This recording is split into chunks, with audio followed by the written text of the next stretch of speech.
Just gonna do a bit of audio testing here.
Welcome in. Welcome in, my senators and inductees. My name is Coin Stamp, or Swirling Vortex, or Steven. We're going to make sure I can hear the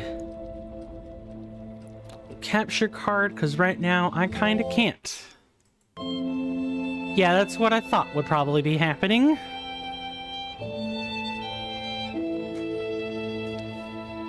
How's everyone doing? I'm excited. Can't wait to play. And I got some breakthroughs. I wish I could show you, but instead I'm just gonna have to talk about.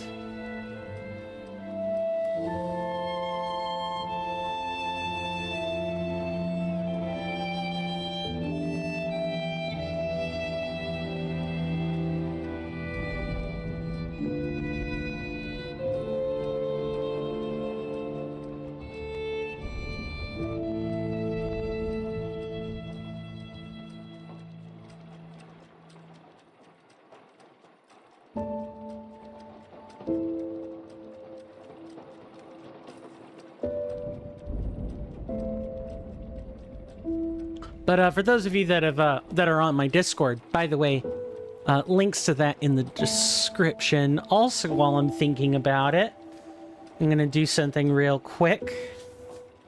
Let's edit the YouTube description with what I said I should have done, which is the link to the Google Calendar. That description should update momentarily as soon as I do it. Just go grab the link.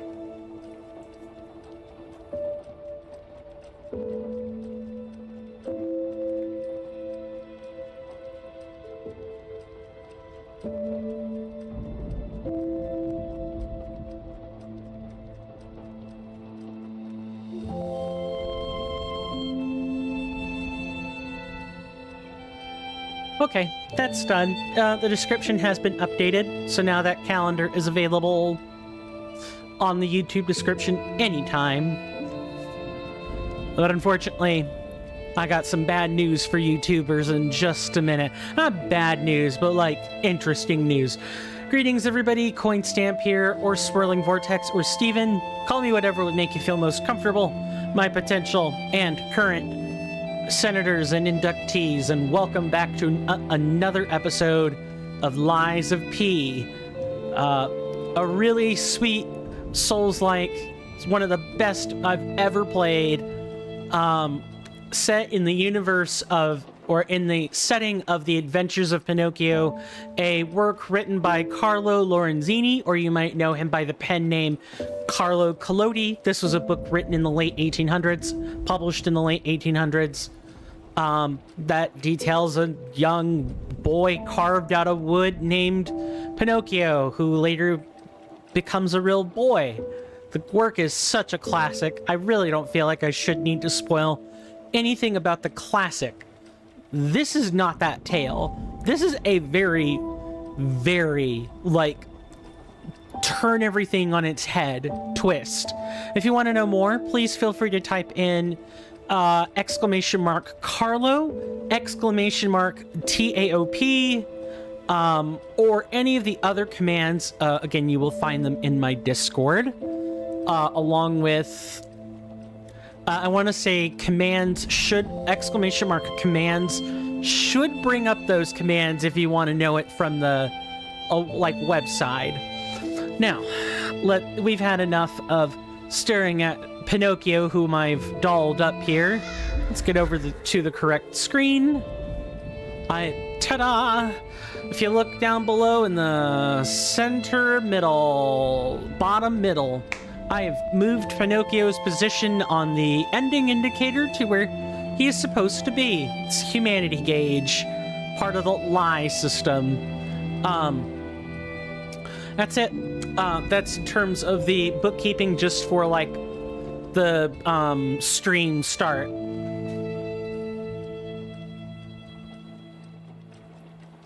So it's not ready yet. But the information is ready, but the commands themselves are not. And not the ones related to the currency, but the actual soundboard. That's not ready yet. So, I want to bring your guys' attention. Let me shift over to the recording section or scene for a bit. So, yes, welcome to the soundboard commands channel. This is a new channel or new category channel I've added to the content so that you guys know right away what's going on. I've curated this little read together. I've named our loving little audio redemption currency overtones. It's a specific concept in acoustics where there are anything that isn't considered the fundamental tone is an overtone. Or the beat would be considered a fundamental tone, as an example. It's the bass line. Anything else you hear in audio that is above that would be an overtone. But the more important part is I named it. I put this together. This is for the rotating soundboard. So what the Twitch channel redemptions will be is the universal soundboard, like universal audio redemptions that you don't have to type a command in for or keep track of another currency for. You see it in the Twitch panel, can use it. If you're willing to put in a little tiny amount more interaction into the chat, you will have access to overtones. You get 50 overtone points every 5 minutes. You get an extra 5 for being active. You get an extra 10 for being a moderator. You get like an extra 100. I'm sorry, an extra 10 if you're VIP. There's even an offline rate at 1 point every 5 minutes. There's no decay. I don't have any kind of decay set up, so don't worry about that. But essentially, it takes 50 points. Notice it's the same exact rate that the current audio redemptions are. on the Twitch, like the Twitch soundboard redemptions, Twitch audio redemptions. They're the same amount. I specifically made this to be identical to those audio redemptions in every way possible, with the exception of payout rates. While the currency is not, while the currency is there and already ticking, you don't have any way to spend it right now, unless you just happen to guess one of the commands I've already put in that I'm not ready to share yet. So, the two commands right now that you can use is, I'm going to type this one in for demonstration. Also, while we're here, we're going to exit and re-enter Ghost Chat. Twitch, as soon as I get Ghost Chat up, you can say hi to YouTube.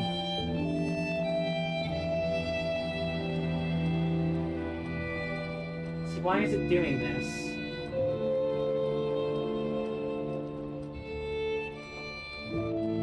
Well, now I actually have to look at this.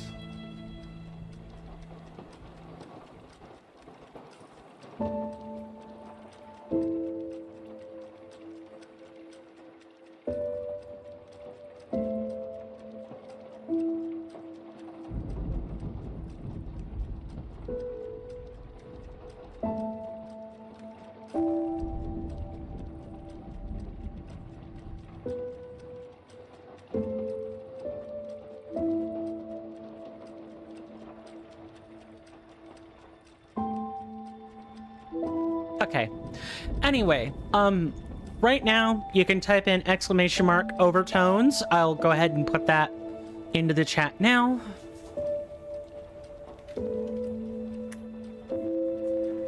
It might take a second. I'm hoping that command is actually enabled, or I'm going to be a little bit concerned.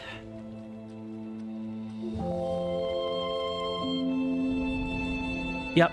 It's not I'm glad I tested this.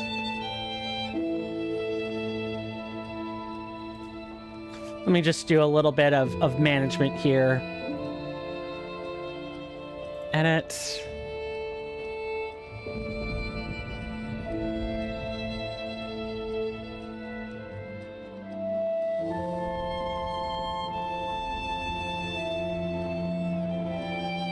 Oh, that's why. So, what it is, it may not work for me. Let me try not setting it to whisper for whatever reason, because that's currently what I have going on. And also, I feel like I might have, yeah, you do it like this.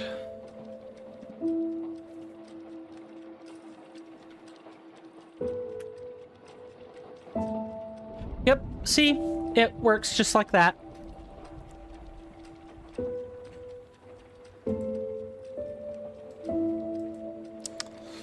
So I'll leave it be, but if I find that people are...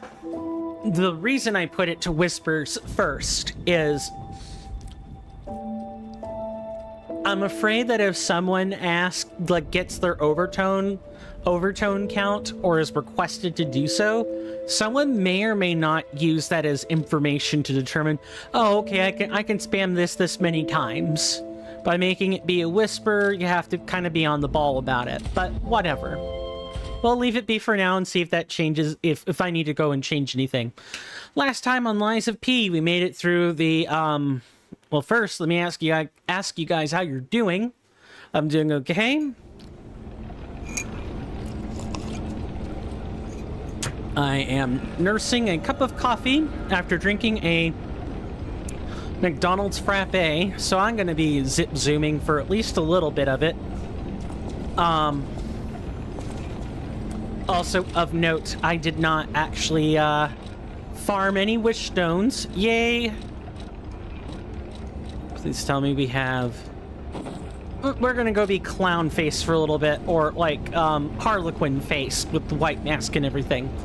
Anyway, last time on Lies of P, we made it through the arcade. We delivered the La Bleuie wine. We proceeded to upgrade Polendina's stash of goods. We got a Venini arcade coin that gave us a couple of things from Venini's personal lost collection.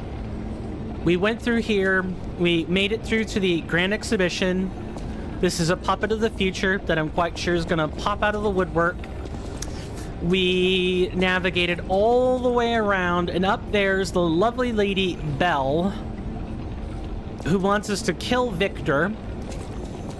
Oh, and we met probably some cronies of the alchemists. We then proceeded to go and fight Victor for the remaining hour. Let's go, before we do anything, we have 6 gold coin fruits to collect. Let's go to Hotel Crot and get those. Get some wish stones.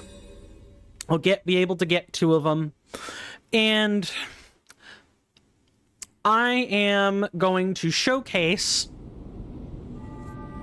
I'm going to showcase the specters with the new wish stone upgrade. I realize I could beat Victor. I totally can, and I'm not trying to cop out or say that is the wrong one. I'm not trying to, like, cheat on this. We want to just receive damage, resistance, all status ailments. This is the one we want. So we're going to grab 2 health stones and 2 normal HP restoring wish stones.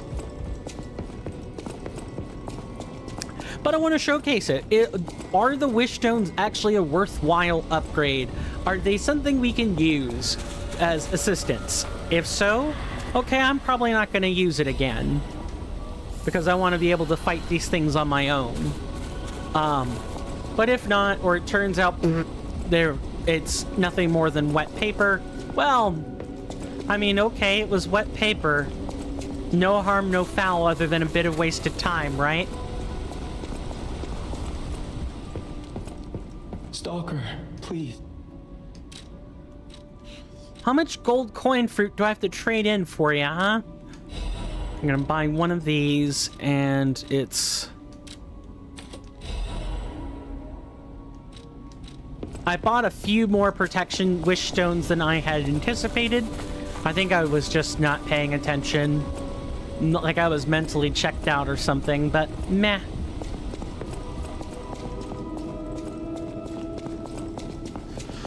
Alright, that's truly the extent of what happened. I'm sorry, that probably wasn't the full extent. We also learned that Geppetto had more information for us.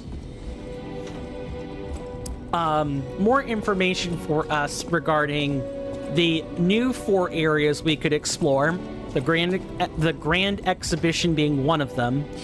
We also finally learned about the Arm of God, at least insofar as we can kind of deduce it's a machine that's being used. Also, I owe you guys a little bit of an apology for the last several episodes. See, I was under the impression that scene where there was an ergo collection machine and we saw what looked to be Geppetto just sitting there laughing. The problem is that wasn't Anthony Howell's voice for Geppetto. And Anthony Howell is not known for dropping accent or voice at any point in the distant future. He's just not known for that sort of thing. It might have been the momentary lapse with the word ulterior, and that's about it, really. So methinks we actually saw someone we didn't know about earlier on, and I think that's who we're gonna meet sometime soon, because we were told the alchemists had a headmaster, or that there was someone in charge. Who was it? Who's in charge? And I think after fighting Victor, we're gonna find out. But I want to apologize for the faulty assumptions I made with logic that lacked evidence. If you guys are on YouTube, I put this in the description, where I thereby apologized. We want to summon the Spectre this time. We have plenty of star fragments for this.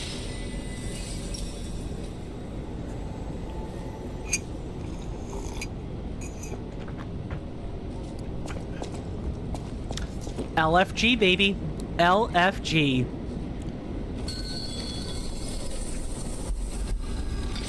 Open your eyes. Gaze upon the new world.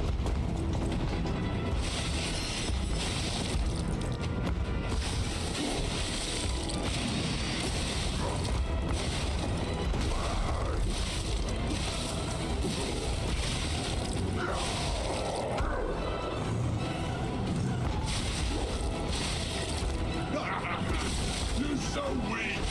So unfit.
Yeah, I thought that probably wouldn't work.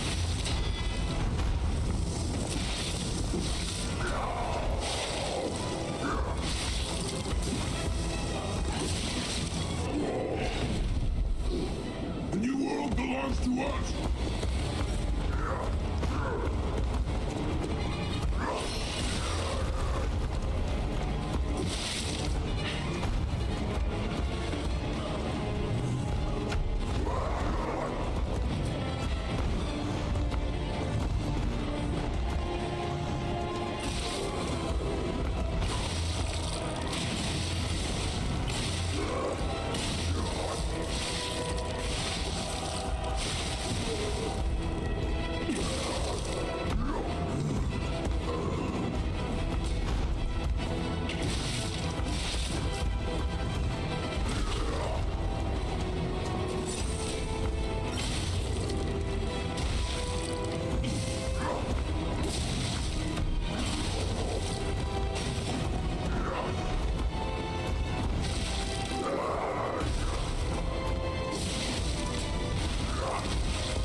There we go. I feel ick. I feel like I could have gotten that. By being humble, I am evolved. A better man. Okay.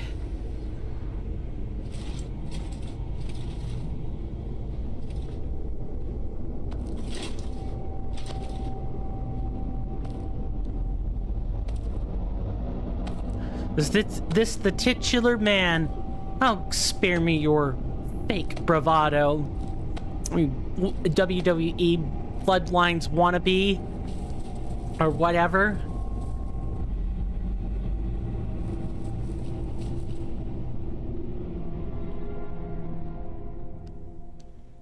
A semi-sexy. I'm surprised you defeated Victor. Geppetto's creations are truly marvelous. Ah, but where are my manners? My name is Simon Manus, a leader among alchemists. I've known your father for a long time. We used to be colleagues, you know. Geppetto didn't understand that the petrification disease can strengthen humankind. Locked into conventional thinking, I'm afraid. But even he can't stop such a magnificent discovery. It's the door to a new world. You've seen this place with your own eyes. Truly inspiring, is it not?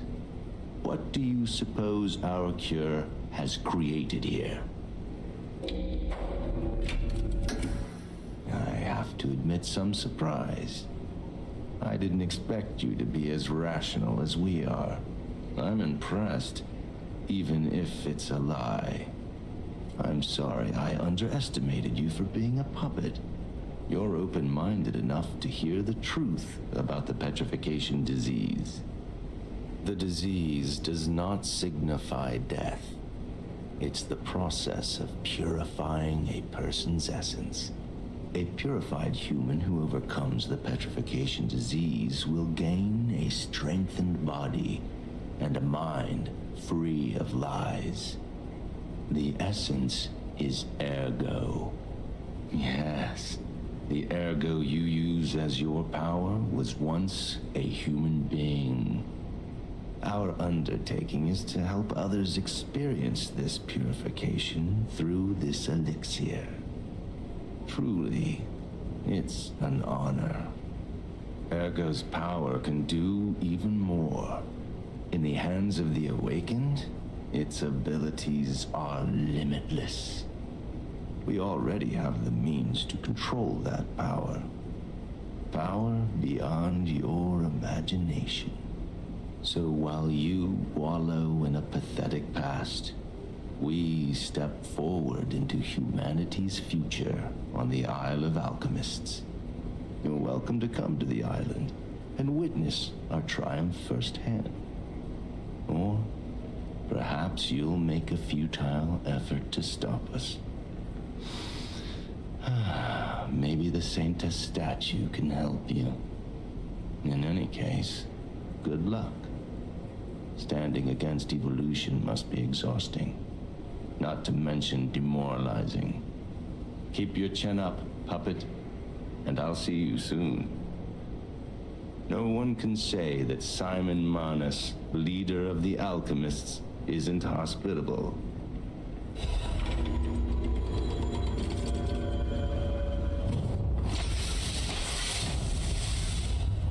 Reborn Champions Ergo. Okay. I feel like this is the real assjack who decided to, start collecting Ergo. I'm almost convinced I should be trying to talk to dear Simon, rather than do anything else.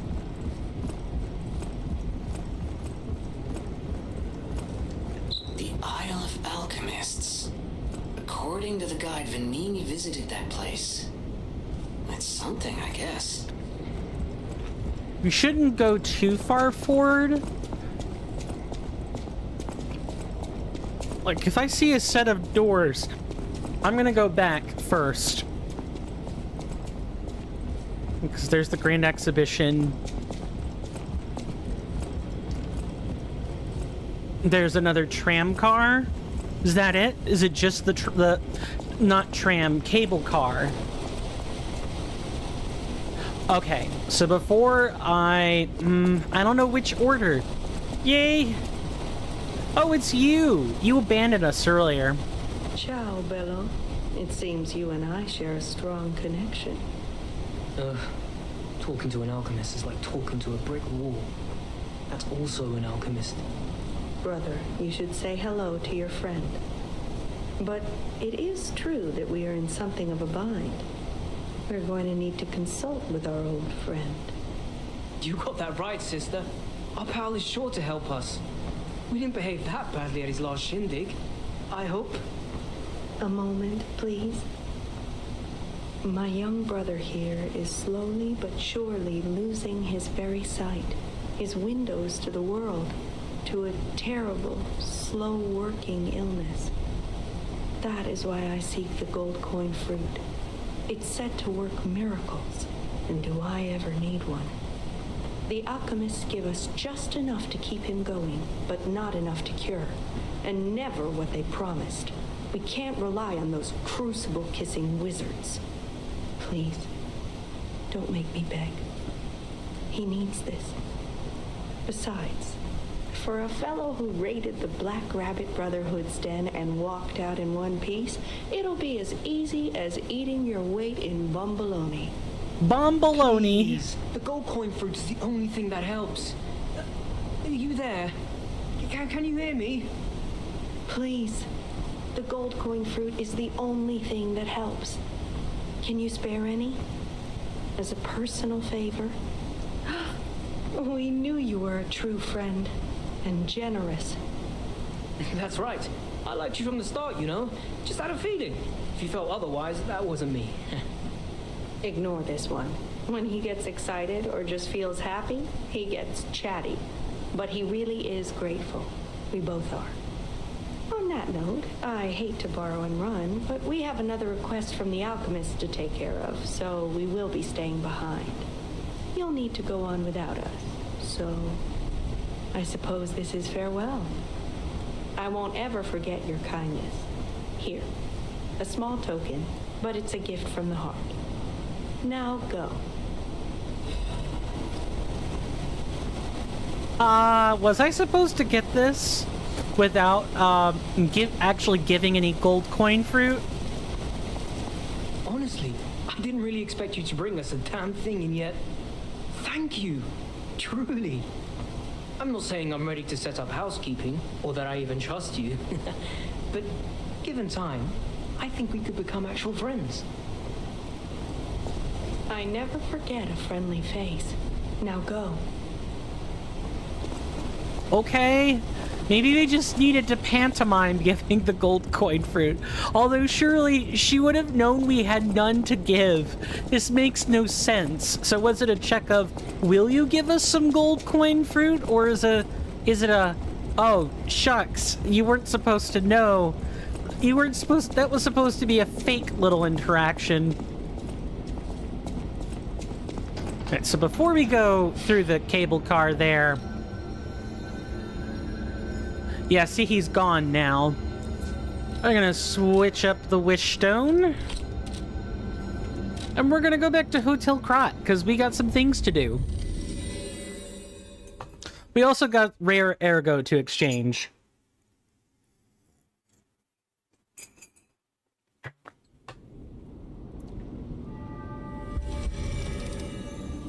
Oh, hello, Belle.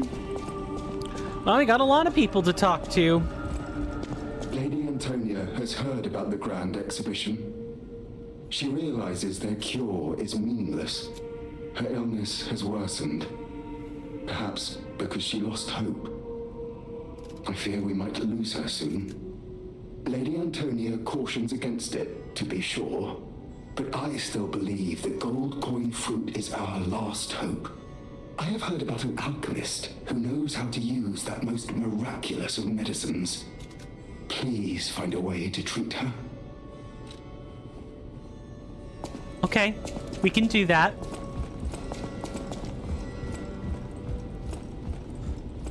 Antonia, how are you doing? People have no idea. Thanks for keeping me.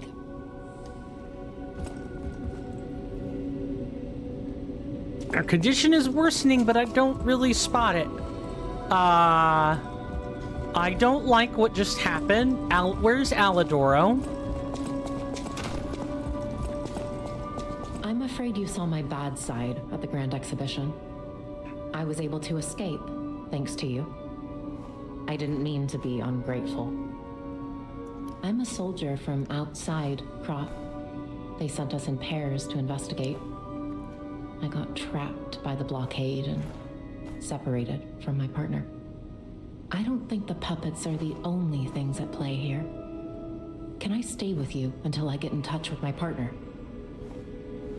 I get the puppets, but what are the monsters doing here? What is happening to Crot? I get the puppet. What is happening? Okay. Fine by me. At the house of Vanini. Nothing there.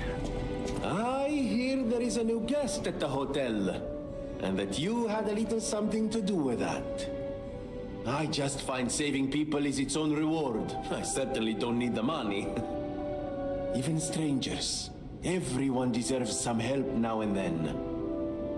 If we who live through times like this don't live the best lives we can, we dishonor the memories of all we have lost.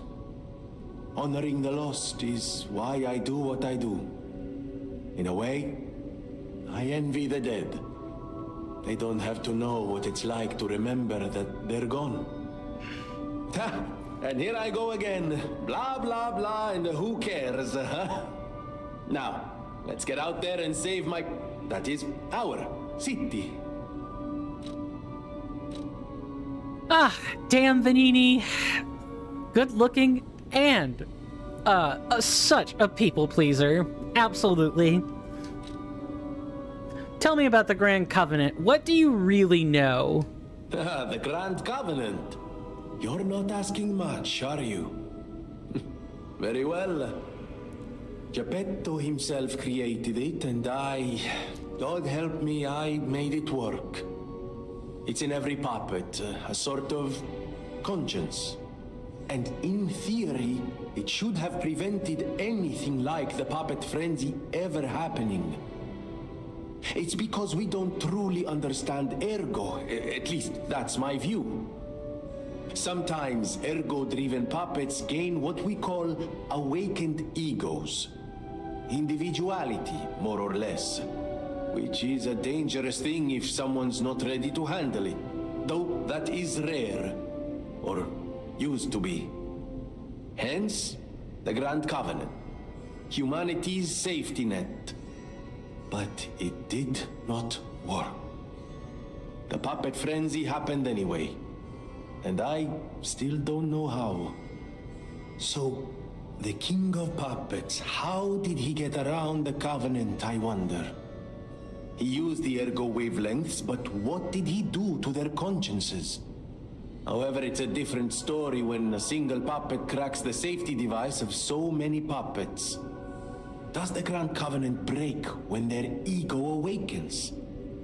Or did someone cause the frenzy after lifting the Grand Covenant? If it's the former, the King of Puppets is the culprit. If it's the latter, the King of Puppets is a means to an end. I am but a simple, brilliant genius and a man about town. I do not pretend to be otherwise. That is why I'm asking you to solve this. Everything depends on what you do now and your choices. I always welcome... I think the King of Puppets is a means to an end. Even with having to recant some of my earlier statements, given what we know about the necklace off of Romeo's corpse, and what we know about Geppetto's grief, his relationship with his son, and the fact that Victor was said to be a creation of Geppetto's, I think the King of Puppets is a means to an end. And Geppetto would be the only other person who knew how the Grand Covenant worked, besides Vanini, and Vanini appears almost remorseful about having participated in it in the first place. All roads point to Geppetto, and we just don't know how to connect the last pieces yet. Will you do, me a favor? For once, it's not difficult or dangerous. Just give this to Alidoro. I'd give it to him myself, but he's in the barren swamp now. He'll understand the significance of this gift. I know. Just do this for me, and I'll be grateful. Four-fingered glove.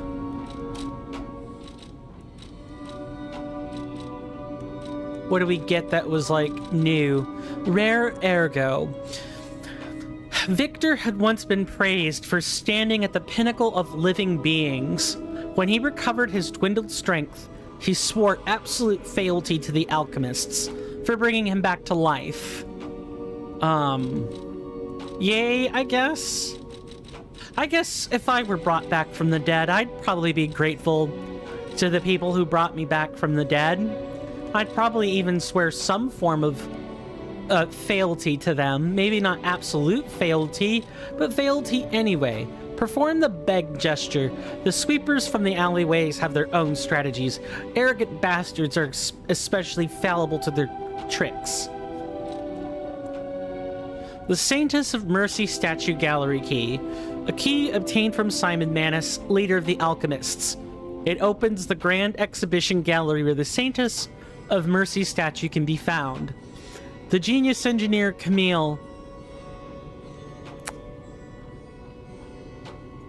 Oh, I just realized I forgot to put it back to the overlay. Whoops. So Camille was an engineer just like Geppetto is. The genius engineer Camille received a request from the alchemists and created a masterpiece. This was the Saintess of Mercy statue that brought back to life the puppets under golden divine protection. Now that's the first time we're hearing that.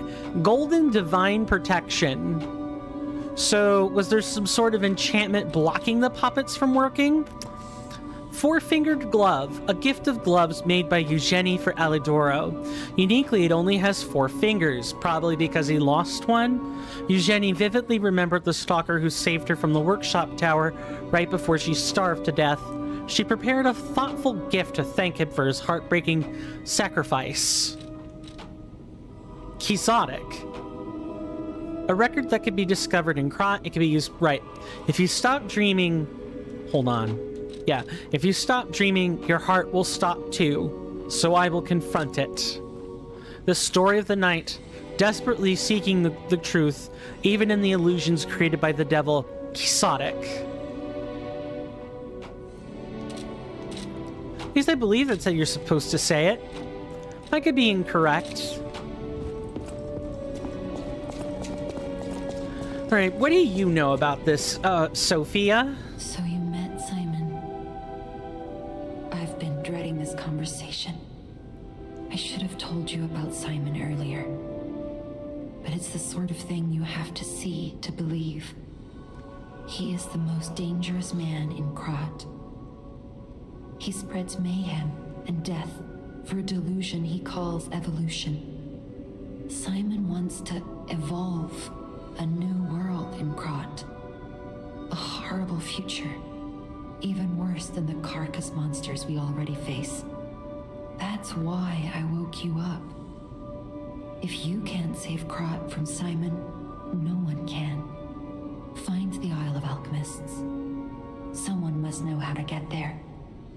I will help as much as I can, of course. Please, save Krot. Whatever choice you make, I shall wait for you. That is why I'm the listener, to bear witness. Well, talk to me about the listener then. I've always wondered why I'm a listener. Why this power came to me in this time and place. But now I understand. Ergo reached out, wanting someone to hear it was once human. Or maybe it wanted someone to remember it. Perhaps a god or an angel. Who knows? But the alchemists have tainted everything. The gold coin tree is a pathetic creature they created from the listeners. Like many of their creations, it's tragic, but useful.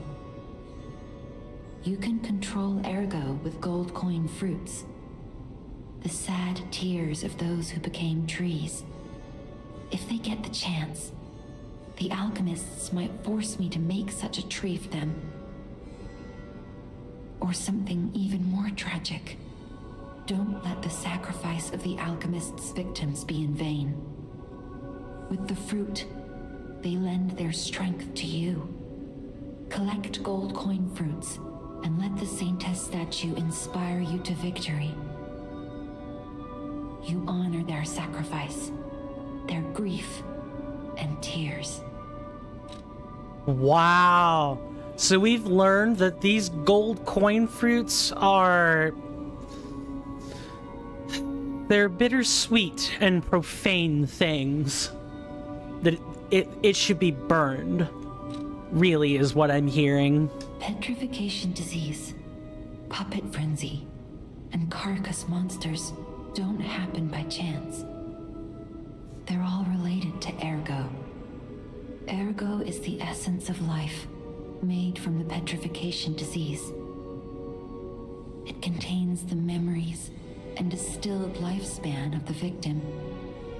That's why puppets sometimes awaken their old selves, or describe someone else's memories.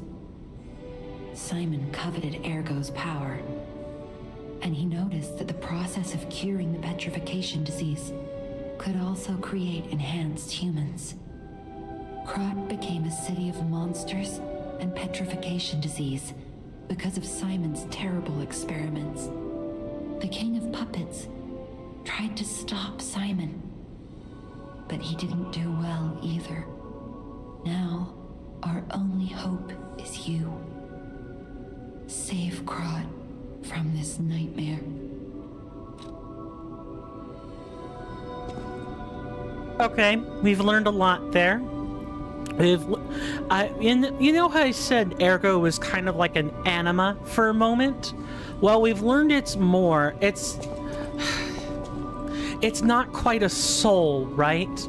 It's more like a soul imprint, where if we view the soul as a vessel for memories and experiences, that's essentially what Ergo is. It's that minus the mysterious anima part that makes up a soul, supposedly. The thing that nobody can prove exists or doesn't exist, but people acknowledge it anyway. Is like some really deep essence of the self. That's really what the soul is. It's a deep sense of self that is, for the most part, untaintable by experience. But what we have learned might now also confirm Geppetto's motivations. You remember how I said that Geppetto might be trying to bring back his dead son? You know, I realize I made my faulty conclusions, and so we have to factor Simon into this first before I continue on with my path here. But I do want to say, I think Ergo is going to be the vehicle in which Geppetto tries to bring back his son. I think if we knock out Simon, Geppetto is going to finish what Simon started. They're colleagues. They're absolutely colleagues. And I'm willing to bet, while Geppetto may not have been directly affiliated with the alchemists, he worked so closely with them that it shouldn't have been a surprise he was bundled up and hated by the things the alchemists did to the general public, because Geppetto was indifferent to people to start with. There's a reason why his son resented him, and I think that this large indifference to people, Geppetto's struggle with his own humanity and being so self-absorbed, makes it very likely his son, like, resented Geppetto to a very high degree. Again, we go back to that necklace that he gave Romeo that we picked up when we killed Romeo, or Romeo's puppet. I'm also willing to bet Geppetto created Romeo, because if we go and there's a specific note that I like to go back and refer to for this. Then we'll listen to the record before moving onward. Let's find the notes. It's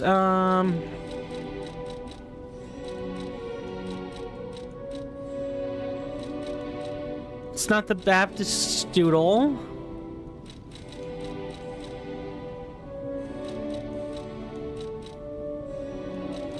It's not the Cryptic Vessel. I'll find it. The test subject's body is better than expected. Its ergo coordination, physical sensitivity, and modification adaptability figures all exceed expectations. Couldn't ask for better results. All that's left is to make a decision. I won't be able to undo my crime. I don't regret it. I've come too far for regret. I'm ready to become a god or devil. I just hope that the owner of the body finds peace through this revenge. Perhaps this prayer is a remnant of my last bit of humanity. So, whereas Simon seems to have enjoyed, or seems to enjoy what he's done, and is seeking ergo purely for power, Geppetto here, at least I have a pretty strong suspicion that this was Geppetto's, because it's too close to his son Carlo not to be. It's too close to Geppetto's own son for it not to be the case. Geppetto seems to resolutely accept he's done something foul, and he just chalks it up to, well, hate me if you want to, I guess. That deeply Machiavellian philosophy of doing good through evil actions, or things that people would inherently disapprove of, because it's for the greater good. It has that Machiavellian tint to it, where hate me if you want to, but I know my reasons for doing this, and I think they're right. That's sort of the read I'm getting from those notes, and that means Geppetto's son has done some effed up stuff. But he probably isn't anywhere near as bad as Simon. I just think he's going to use Simon's work to fulfill his dreams of being with his son again and promising to do right by him this time. Somehow. Alright, Geppetto, talk to me. What are you gonna tell us? You don't remember much. Ask me about Eric. I knew something more sinister than just a cure. I should have known. Never trust an alchemist, I always say. But in desperate times, I broke my own rule. This is tragic news, especially for Antonia. Do what you can to keep her heart from breaking. I knew the alchemists were up to something. Something more. Never. This is tragic.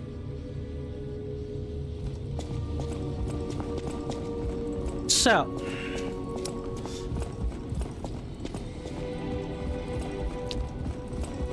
I don't even know where to begin. Geppetto. Damn, man. I feel for you. I really do. That, Carlo died, and it's something in you broke, and you just wanted to do anything you're willing to do anything to be with Carlo again.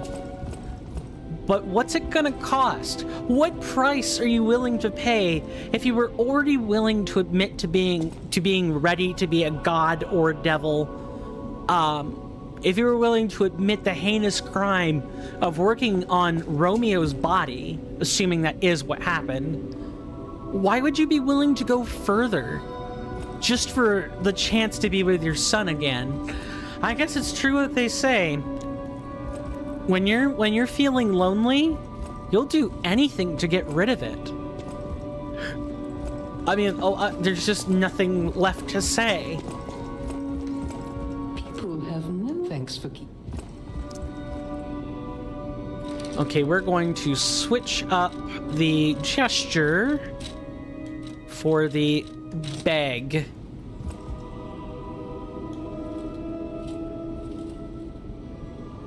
I just like how it instantaneously drops him to his knees.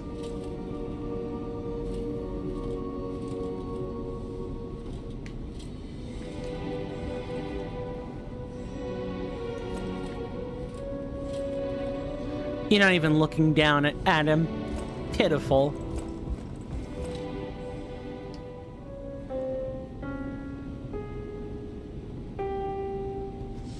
I'm curious about this piano.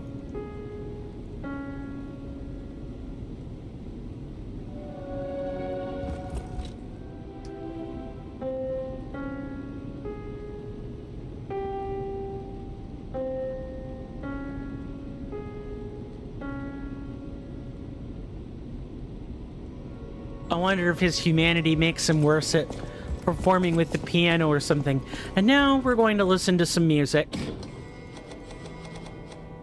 Quixotic. Quixotic, probably.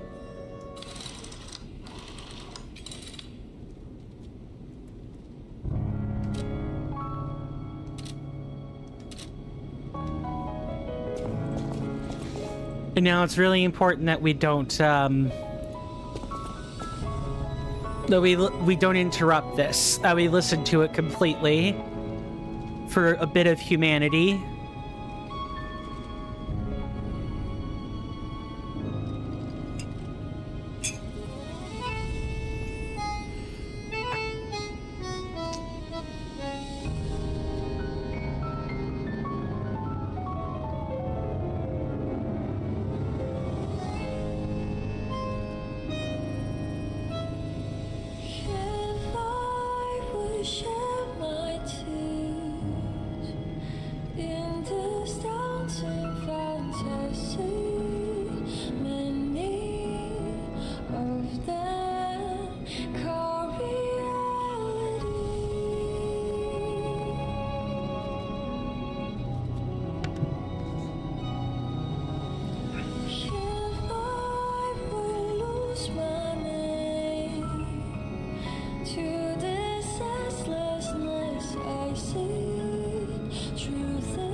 I wasn't expecting the vocals. That's what I wanted to say here.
Very pretty. Liked it a lot. Go to the records play menu and we feel more warmth. Good. This was the goal I was looking for, was the warmth. No matter what, serving her. Welcome to... Before we take a break, I do want to do some upkeep things, and then I will gladly go on break.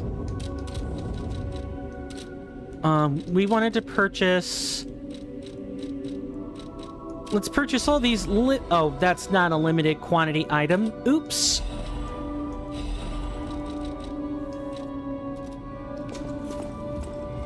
Okay, so Alidoro has gone off to the barren swamp. We don't know where that is. Let's go talk to the alchemist, Giangio. He may actually be one of the most insightful people that we could talk to throughout all of this.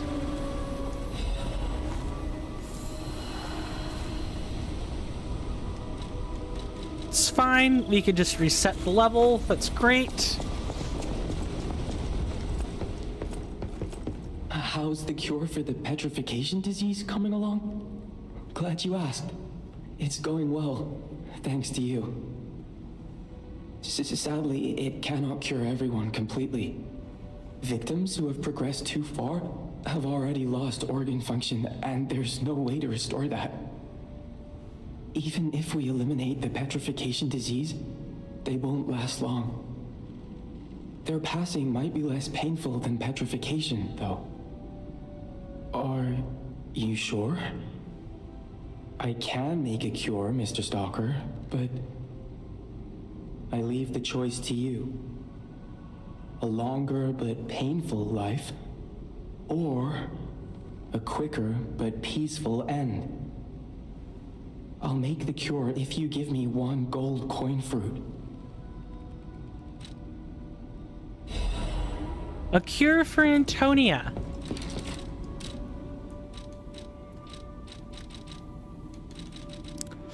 A prototype of a cure made by Gyanjo using gold coin fruit. They say it could be given to someone suffering from the petrification disease as cure. The petrification disease not only makes the body stiffen, but also causes long-term organ failure. There is no guarantee that someone who catches it will survive even after being cured. Gotta try. The cure isn't exactly stable. Give it to the patient as soon as possible. Yep, you got it. We're gonna do that right now, and then we'll probably take the break. And I know the perfect person to give this cure to.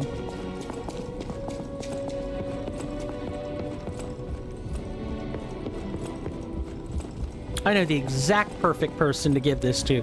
Polendina. I believed in you, and my belief has been rewarded. She can be cured. It feels like a dream. The possibility of imminent death, though. Why won't pain ever leave her alone? I cannot make this choice. Every option is painful. I cannot know what's best for her. Polendina. What would you choose? I would choose to use the cure. How will you ever know if you don't ever try? And Antonia herself would probably at least be willing to try. What would she have left to lose? And wink wink, nudge nudge, this isn't the main reason, but maybe you could tell her that you love her? Yes. I suppose ignoring her pain wouldn't be right. Thank you so much. No matter what happens, I will accept it. I will administer the medicine. Please accept this token of my gratitude. No matter what fate's serving, welcome to...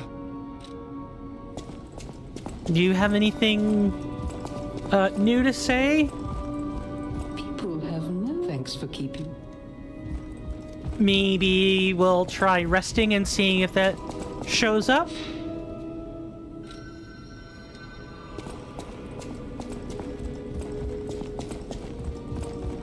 Oh, it's you. Come here. I've been in such a good mood all day. I have a feeling I'll be in better shape in no time. Oh, and you better not underestimate me just because I'm not as spry as I used to be. I know you and Polendina are up to something. Still, I haven't felt this happy in a while. Only kind people can give others this sort of happiness. I always treasure a day like today. Thank you. You're welcome, Antonia. Anytime. People have no thanks for keeping. Polendina, did you did administer it, right? No matter what fate's serving, welcome. Nope. No such luck. That's it. She says we're up to something, but I don't know what to do with that information. Like at all? Okay. What about you, Eugenie? You've got... I know I don't know what I'm trying to say here.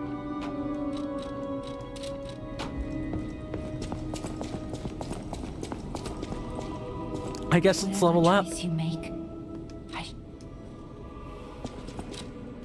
Thank you. Let's put one more point into capacity. And this should give us the latitude of being able to equip some of these things. One more point in capacity ought to do it. For the time being, Hunter's Amulet it is. You got anything new? I get the puppets. What is happening? No. And I don't think there's anyone new to talk to either. Okay.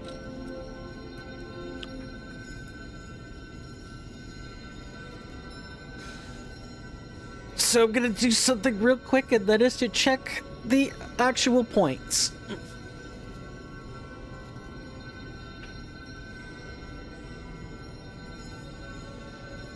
It should definitely be spitting back out that I have points. I don't know why it's not doing that.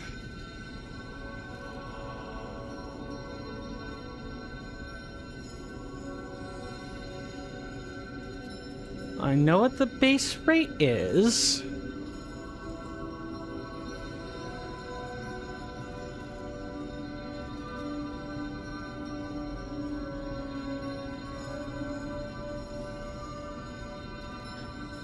Sorry, I'm having to look at this. I am trying to like roll out the commands, or I am trying to roll out this currency, but I haven't actually like seen anything. Like, there's no way for me to test this outside of like checking in the bot. Hang on. Here's the dashboard.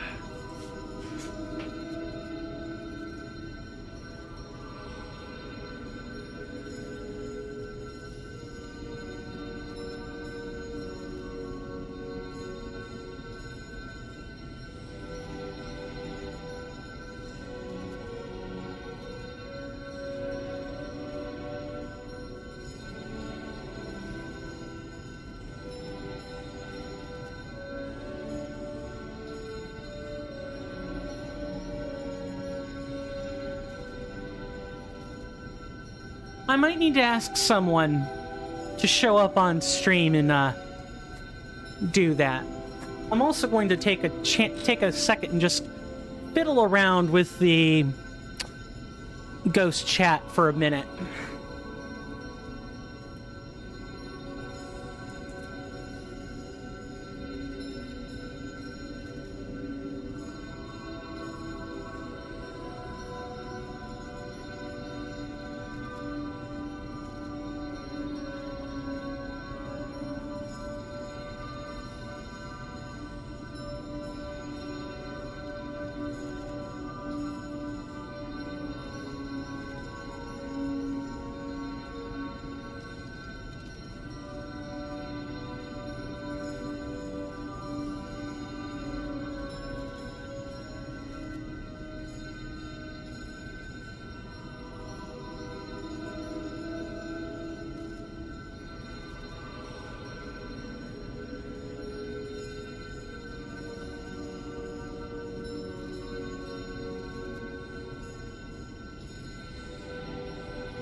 Right, let me try spitting out a test or something.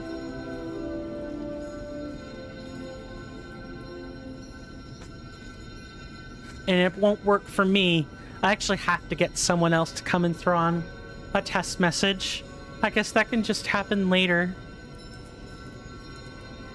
Oh, there we go.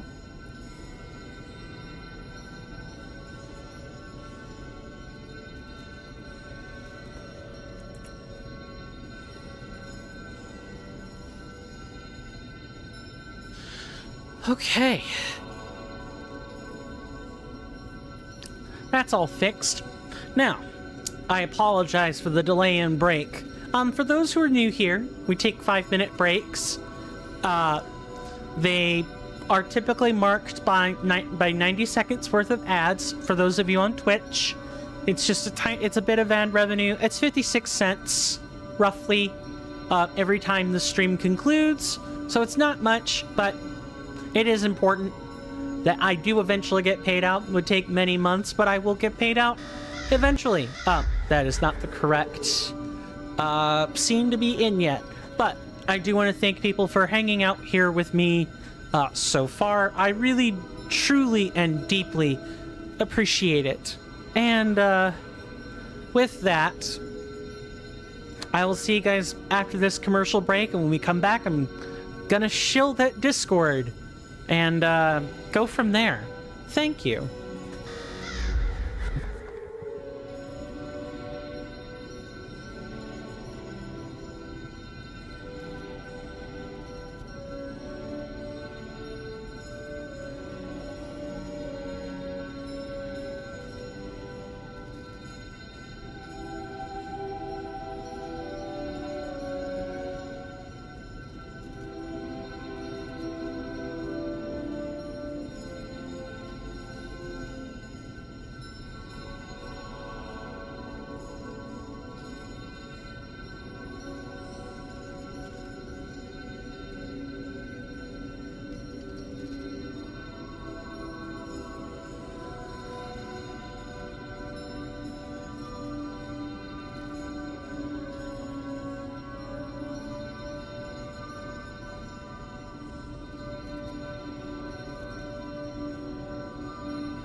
I apologize about that, folks. I am back. I ended up getting a little bit sidetracked trying to fix drink, and I spent a little bit too long ruminating on something, and so part of that is, you know, I got caught up doing something, and the other part of it is I spent time being introspective, and that's kind of a faux pas most druids or members of the Order of Bards and Ovates would know firsthand not to do, which is you don't spend time dwelling on matters of the spirit or matters of the mind in a time where you need to be focused on the present. You don't ruminate over the whys and hows when you're dealing with someone literally dying on the floor. You focus on the person dying on the floor. You deal with your own feelings on the matter later. So I apologize for that. It's the first time in a while I've really stepped away and have lost track of time for any other reason besides getting caught up in some task or spending too long in the bathroom or something like that. I really do deeply apologize. I want to go ahead and take the time to shill about the Discord. If you guys want to join a community I'm trying to build up with all of us in it together, please look no further than this Discord. I work hard every single day trying to make the Discord as best as I can without throwing real money into it. And I think I've got something pretty good going. We have tons of stuff available. Yeah, we don't have any games or anything which people can just type into the Discord and have it do something. I've specifically avoided that type of structure because what does it really add to the community if people are just typing away at hoping that Senator Gideon will answer back with commands? Nothing. I want people to be here for other people. We have things like a picture gallery where Mr. Rowan Darcy has put together their bullet journal. Like, this is something they posted, so I can talk about it, but I'm not going to allude too much to it. This is a bullet journal they made themselves. Or, you know, if we want to talk about content suggestions, nobody has done so yet, but people can do that in here. If people want to talk about a game suggestion, there's a game suggestions channel for that. If people want to hang out and voice chat and play games together, they could totally do that here. And even if you're another content creator, this is yet another place for you to spread your voice and make your content known to other people. There's all kinds of stuff here. I do my best to keep that stuff out of I do my best to keep the more inundating, tedious Discord stuff out of everybody's hair. Of course, I'm looking for moderators as well, but usually I want to get to know my moderators first. So I'm gonna ask you, if you're planning on being a moderator for anyone for any reason, I need to know you've got the time commitment for this, and I also need to know you as a person. Our kind of collective morals have to align for me to consider a moderator, but I am looking for one. Now, I've shilled the Discord. I was gonna shill the channel, but I don't feel I've earned that after the waste of time that is, you know, losing track of time. So what are we gonna do? We're gonna move on like nothing ever happened. But I will thank you guys for hanging out with me. I really, truly do mean that. Oh, we should also talk to Gyanjo and see if he has anything to say about this cure.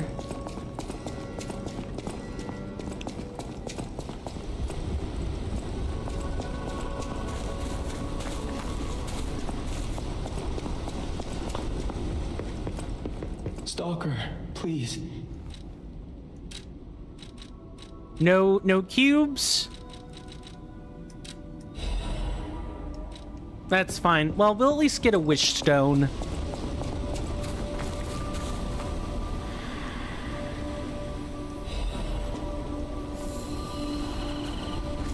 Now, I want to note that the gold coin tree has all the functions of, like, the statue. At least I think it does. Now, what we're going to do is we're going to go back to where we're going to go back to the exhibition conference room, and we're going to go back and unlock that door using the statue key. Like, we should do this before we go to the barren swamp. At least I'm thinking that's what we should be doing before we go to the barren swamp. Why? Because what if something triggers? Of course, the counterpoint would be, what if something triggers by interacting with the statue? There'd be no way to know the difference, or like know which one it's supposed to be. Also, this is the wrong direction.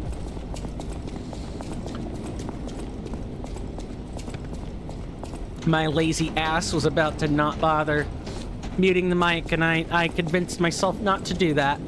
To actually mute the mic like a good person. So now it's like, let me try to remember where the statue is. It's like over here, or at least we go down this hall. Yeah, it's over this way.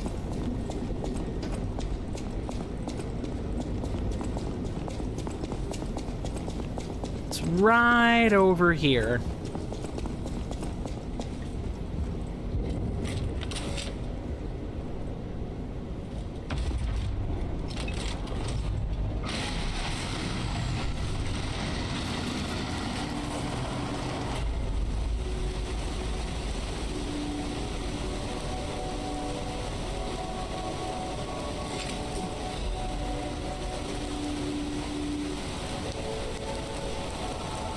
We've learned another new gesture.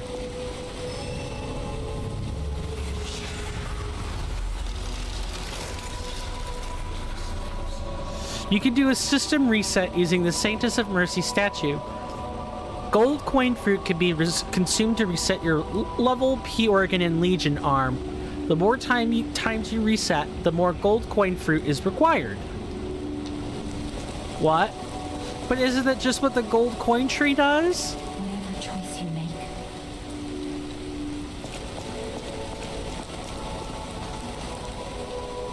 You, puppet, who dreams of a new life, This device offer must up be gold powered coin by fruit. Gold coin fruit. A new life for an old puppet.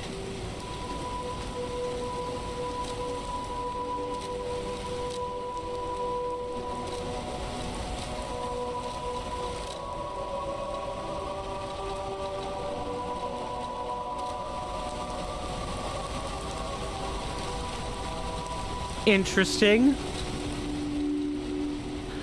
Show respect to the beauty of the heavens. The moment you do, its brilliance will be whole.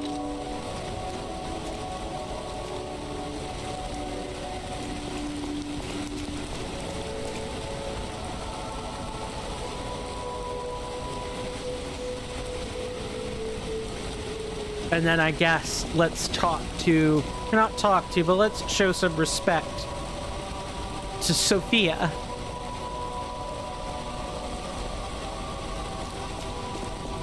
Okay.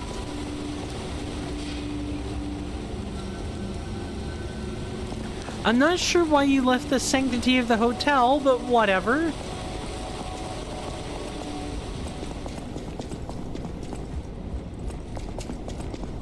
Nothing left to do but move on. We got a barren swamp to get to.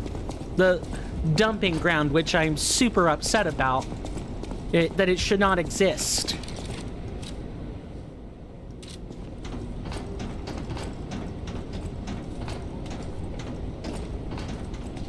This is not the No, it is. No,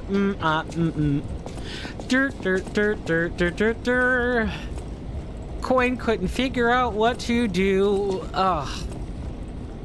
Well, while we've still got the old redemptions, I'm going to go ahead and do this. Not only are you incompetent, but shameless to boot.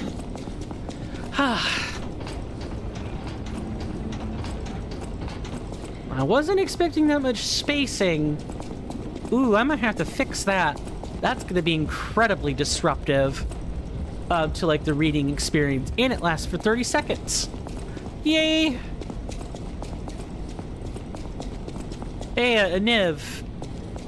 Oh, yes, a Niv here is a automated AI chatbot that has it operates using a Markov chain algorithm and was trained on the Super Metroid speedrunning community.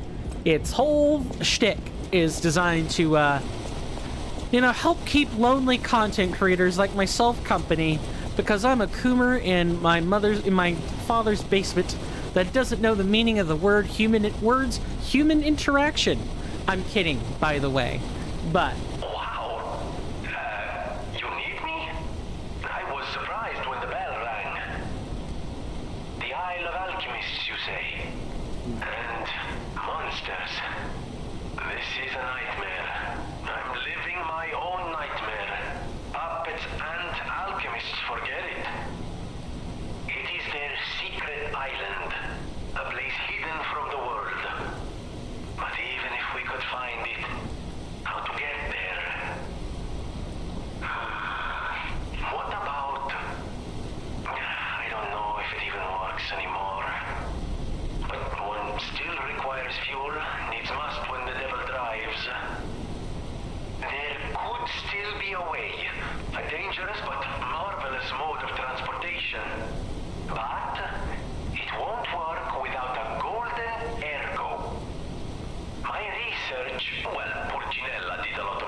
That's Italian for companion, by the way.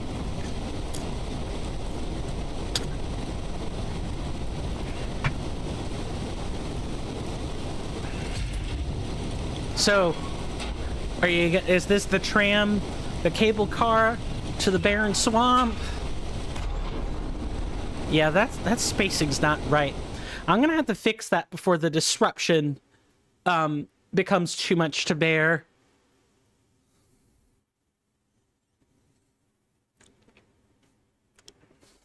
Also, another thing is that the exclamation mark TAOP will lead you guys to a translated copy of the book, The Adventures of Pinocchio.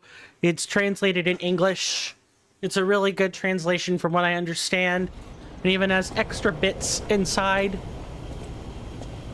I highly recommend checking out the Amazon link for yourselves and making an informed decision. It is a tram. I was right to call these tram cars. Oh my god.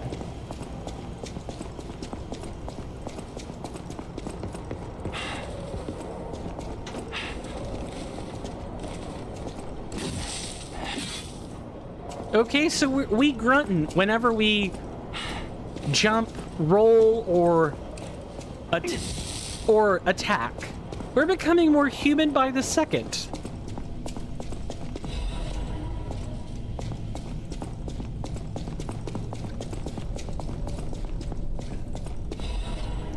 Vanini's Crot Landmark Guide number 4.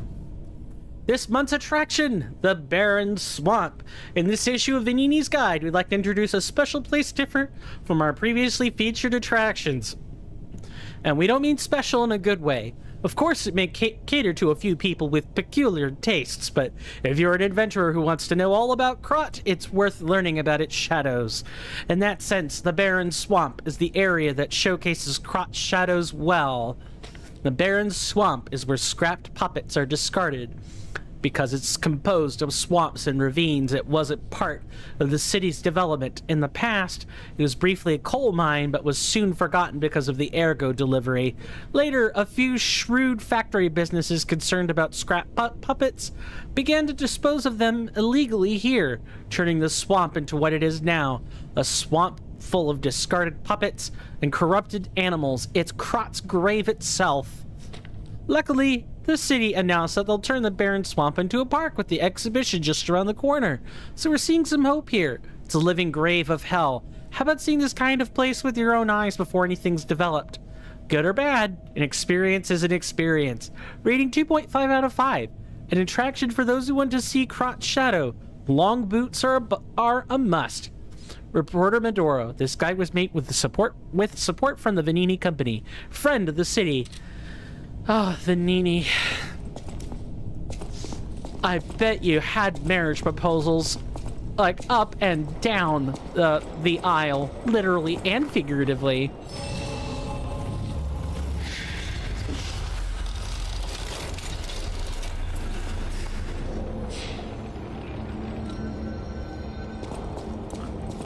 This place is... Okay, there's no easy way to say this, but it's a puppet graveyard. Humans call it an illegal dumping site. The city tried to stop it, but eventually had much bigger concerns. If the Grand Exhibition's horrific solution spread this far too, it's just too terrible to think about. Oh, why am I thinking about it? Because you're awakened, Gemini. Probably.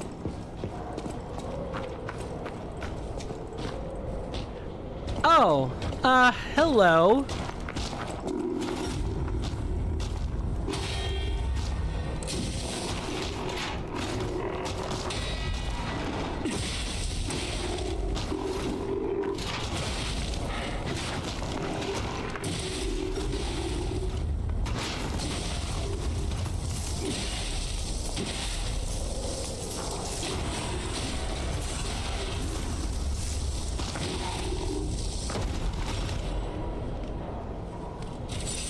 Absolutely god-awful. So we even have incinerators to hide the mess of this city's... Ugh, this just... You wonder why eco-terrorists exist? It's because of crap like this that the governments around the world might pull.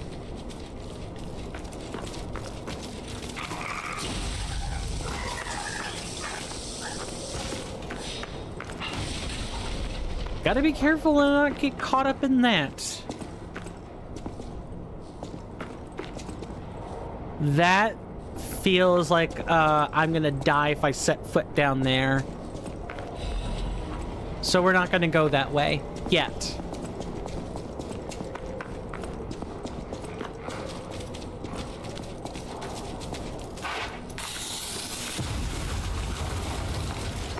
So these are like the girls we saw on Rosa Isabel Street that blew themselves up.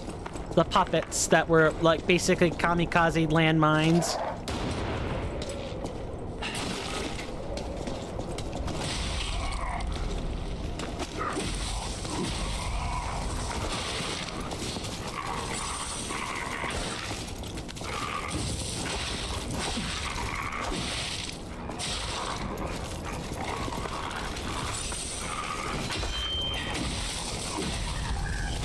Yuck. That was a disgusting performance.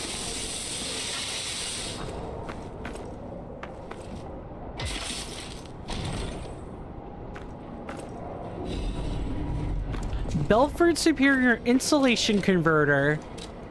Okay, that's, yeah, that's one of these. Electric Blitz. Why would they give us this if we weren't made to use it? Well designed for small scale orders. Okay, this has the same thing. Same weight, but it trades out a resistance. For different resistances.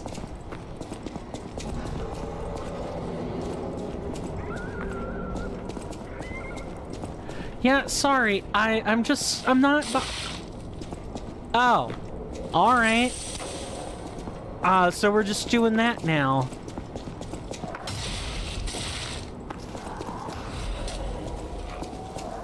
I gotta mind, like, where we're all going. I gotta mind where what's happening.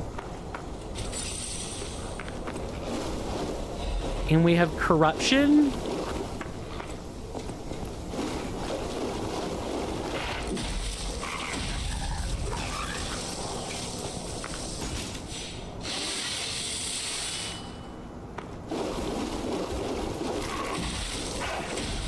And we need to get out of this quick, or we are dying very fast.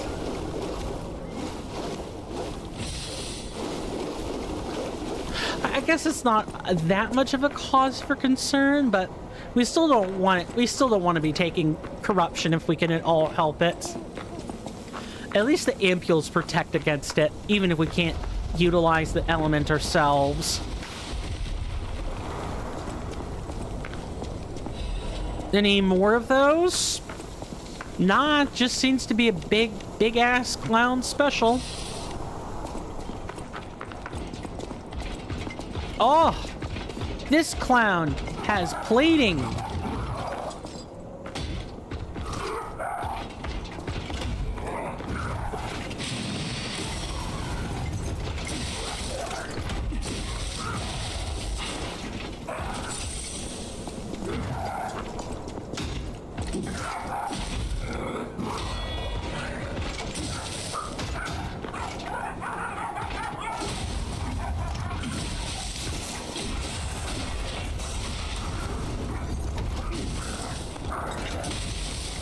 Oh, I'm noticing this isn't really working.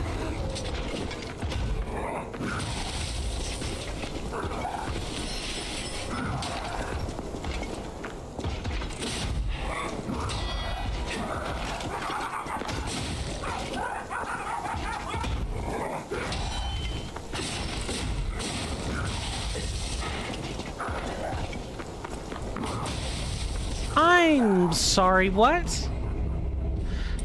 They almost don't even look like puppets.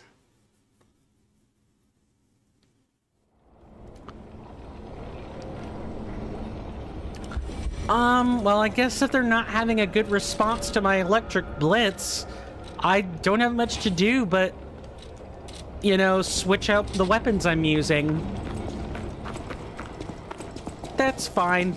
That means we should change up the arm we're using as well. Let's try... This gives us the perfect opportunity to try out the different Legion arm here. Let's go for Pandemonium.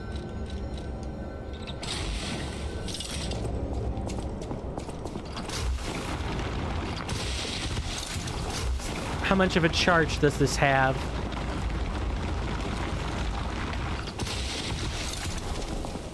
All right. Let's go sit back down.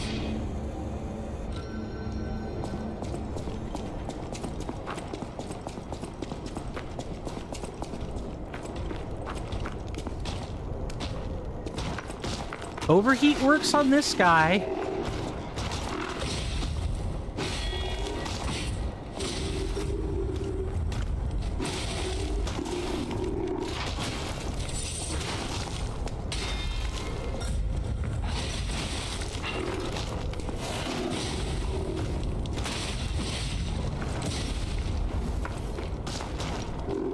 Oh, I think this guy is immune to overheating.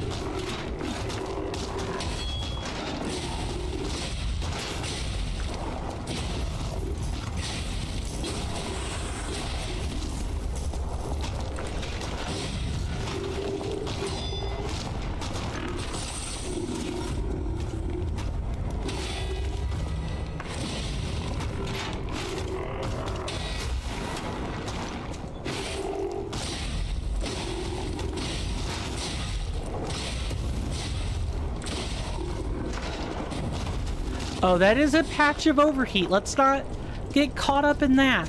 Holy Lord.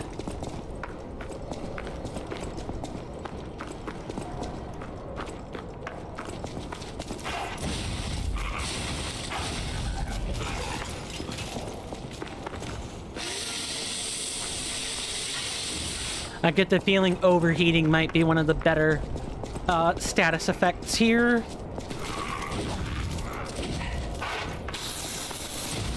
Ow. I don't like that. I hate that.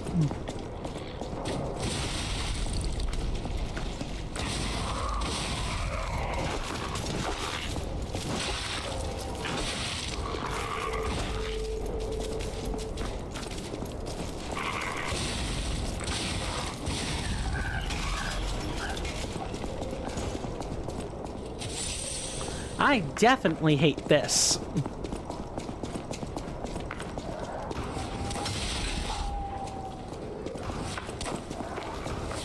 Gotta do our best not to, like, hop over disturbed rocks.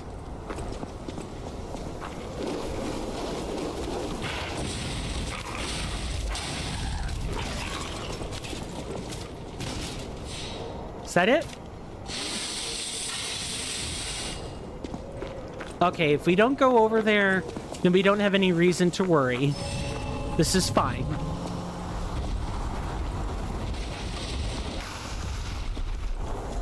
All right, big boy. Show us you mean business.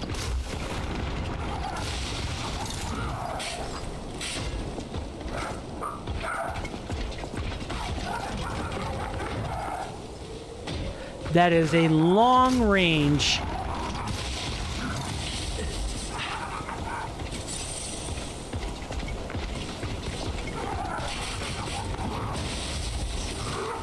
That's bad. Are you gonna keep spamming this, Spud? Is that all you're doing? Stop. Literally go around.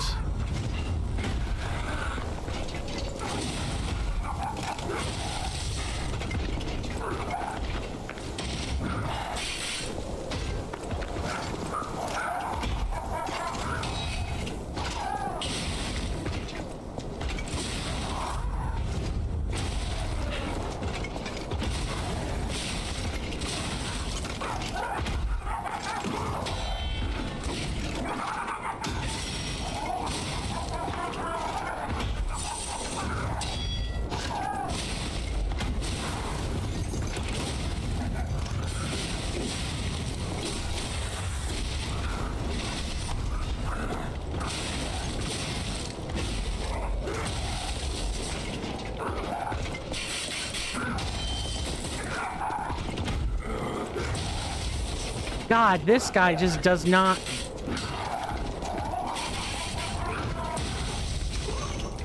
I'm sorry. What just happened? Well, I think we've confirmed that these puppets are immune to electric blitz.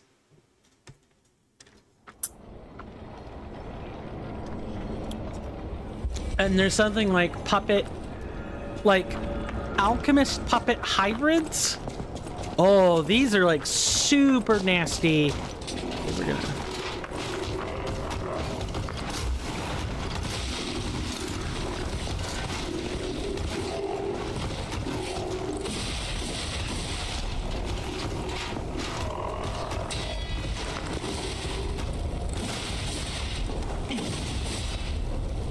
Okay, let's get out of that.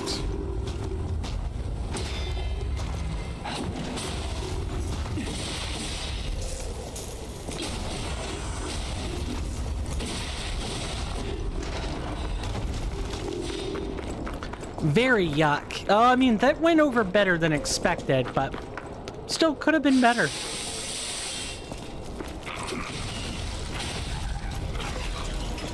I get the feeling our spear is going to be really useful here.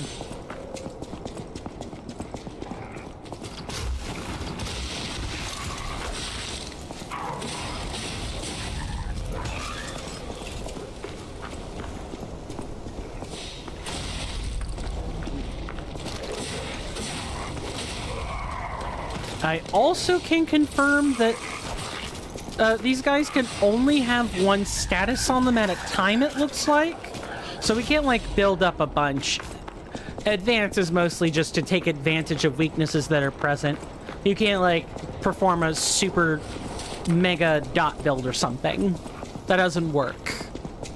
which is fine. That's a totally fair assessment of elemental use systems.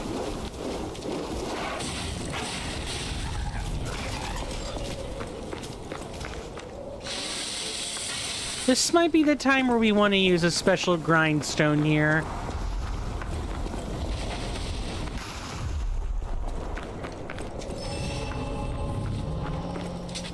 Okay, let's try overheating. And real quick before we continue,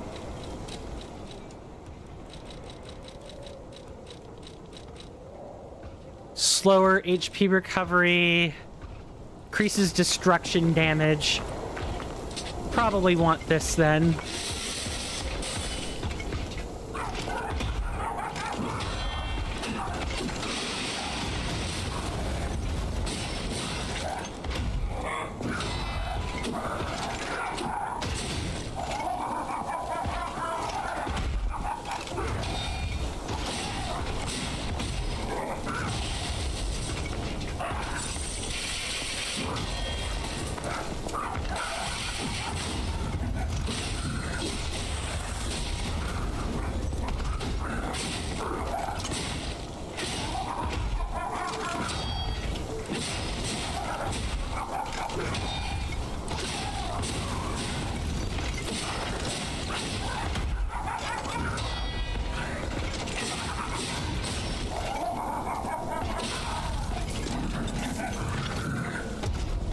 Get away in case he explodes.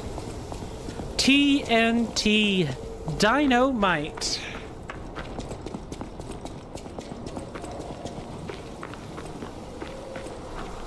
Okay, we know you guys are over here. I still wish we could check the P organs from, like, the main... I guess it doesn't do us any good to do that, but, like, come on. I'd like to be able to do it from the... Ow. Okay, there's, like, a trap right over there that I want to be careful of.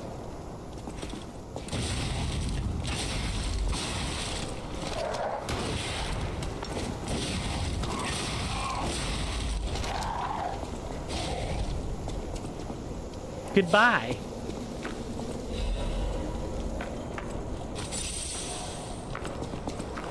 I actually don't know which of these is better. Like, I think overheat's gonna be better for normal fights, but like decay slash acid is going to be better for bosses. See right here.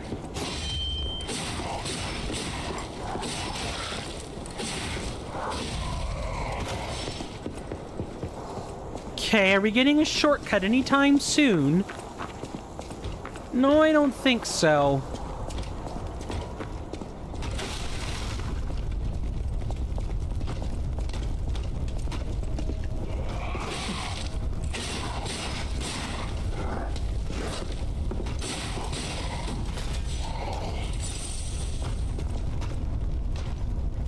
Okay, I am now no longer sure if we're supposed to be heading up or down. I thought it was going to be easy going up, but I think up is the correct path.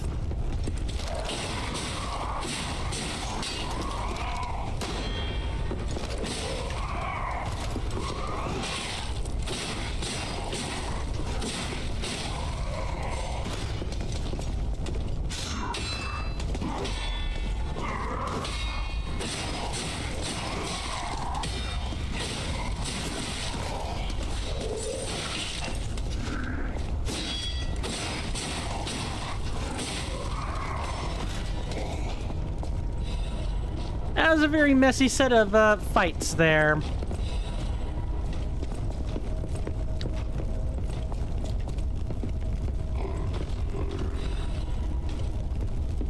We need 4 half moonstones. I really think this is just a chunk of the game where the mace is not effective, not necessarily, you know, the mace has been rendered obsolete or anything. Because it's like one of the premier methods of getting electric blitz on.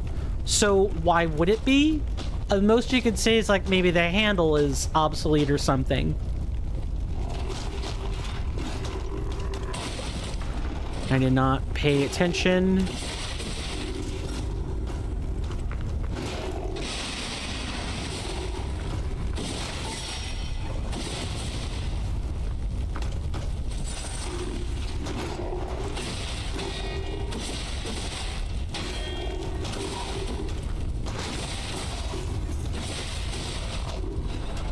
Ugh. Messy, messy, messy.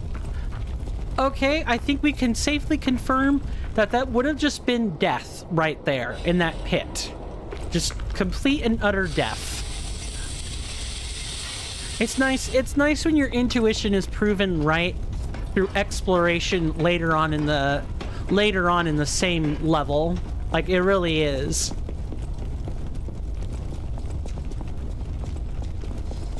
And we just go up and hope we aren't met with the red fox and black cat to be like stabbed behind the back later.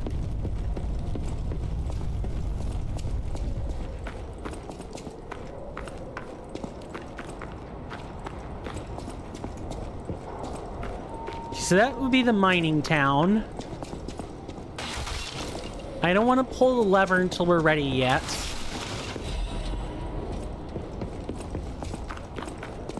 So let's go up here.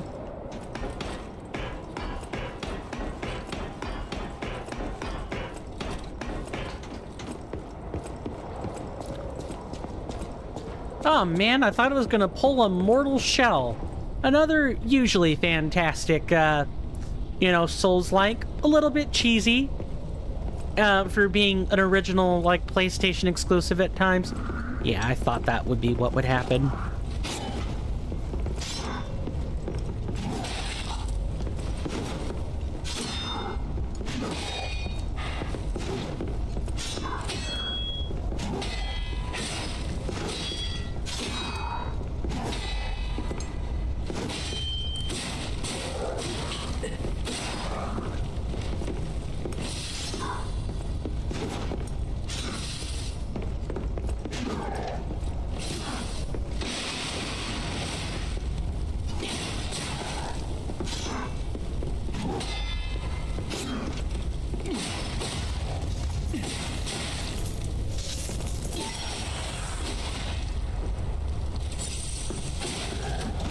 Oh, close. He certainly would have gotten the better of me.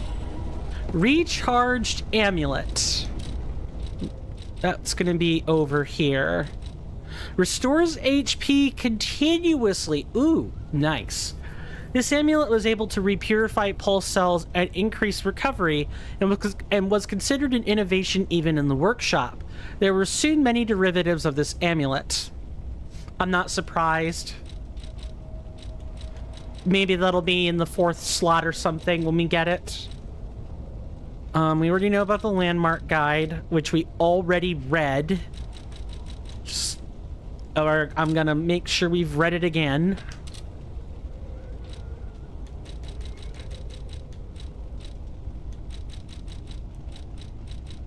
Yeah, there's nothing new for us to read here. It's truly a joy when we get the chance to read more lore, more text.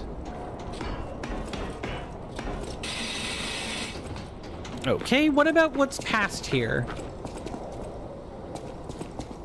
Nothing. All right, I guess we're going to the mining town then, and hopefully we don't bypass Alidoro on the way there, which they said, you know, was supposed to be... I'm just gonna double check things here. I need to know what happens if you pull this. It looks like it just opens the way up front. I'm not gonna go that way, though. I want to see what's off to the left here. Hopefully a stargazer or something. Those damn alchemists. The terms of the bargain, almost intolerable. Well, it's not like I care about those hotel people anyway. But there are limits. How do you do? It's quite odd that we should meet in a place like this. Oh, don't pretend surprised that I got here before you. After all, I can elude the darkest monsters, the loftiest beings. In fairness, I do benefit from your prowess as well. I shall tell you something since we're nearly peers. They say a terrible monster lives on the cliff at the end of the swamp. It behaves like a crow, gathering shiny things. I've absconded with treasures from its lair. Rare parts and weapons, worthy of a hero. Now, catch your interest? If you're hunting ergo monsters, you might put that friendly tip to use. You're a worthy hunter, and it is worthy prey. Show that swamp monster what you're capable of. You're a worthy hunter, and it is worthy prey. Okay, so let's take a look at our options first. Reborn Champions Ergo. Frozen Feast. An Ergo crystal sword made by an alchemist. The untreated blade chips away with each impact, but when it stabilizes, it restores itself as if it could turn back time. The crystal that kept falling off the sword, no matter how much the alchemist worked at it, was miraculously restored. It was as if it had been biding its time. Liberate. Instantly release your weapon. Increases attack speed temporarily. So is this one of those we could turn a two-handed weapon into a one-handed one? Single slash. Gather your strength for a big forward slash. This isn't really my type of weapon. Arm of God Amulet. Temporarily increases physical damage upon a successful attack. Oh, this is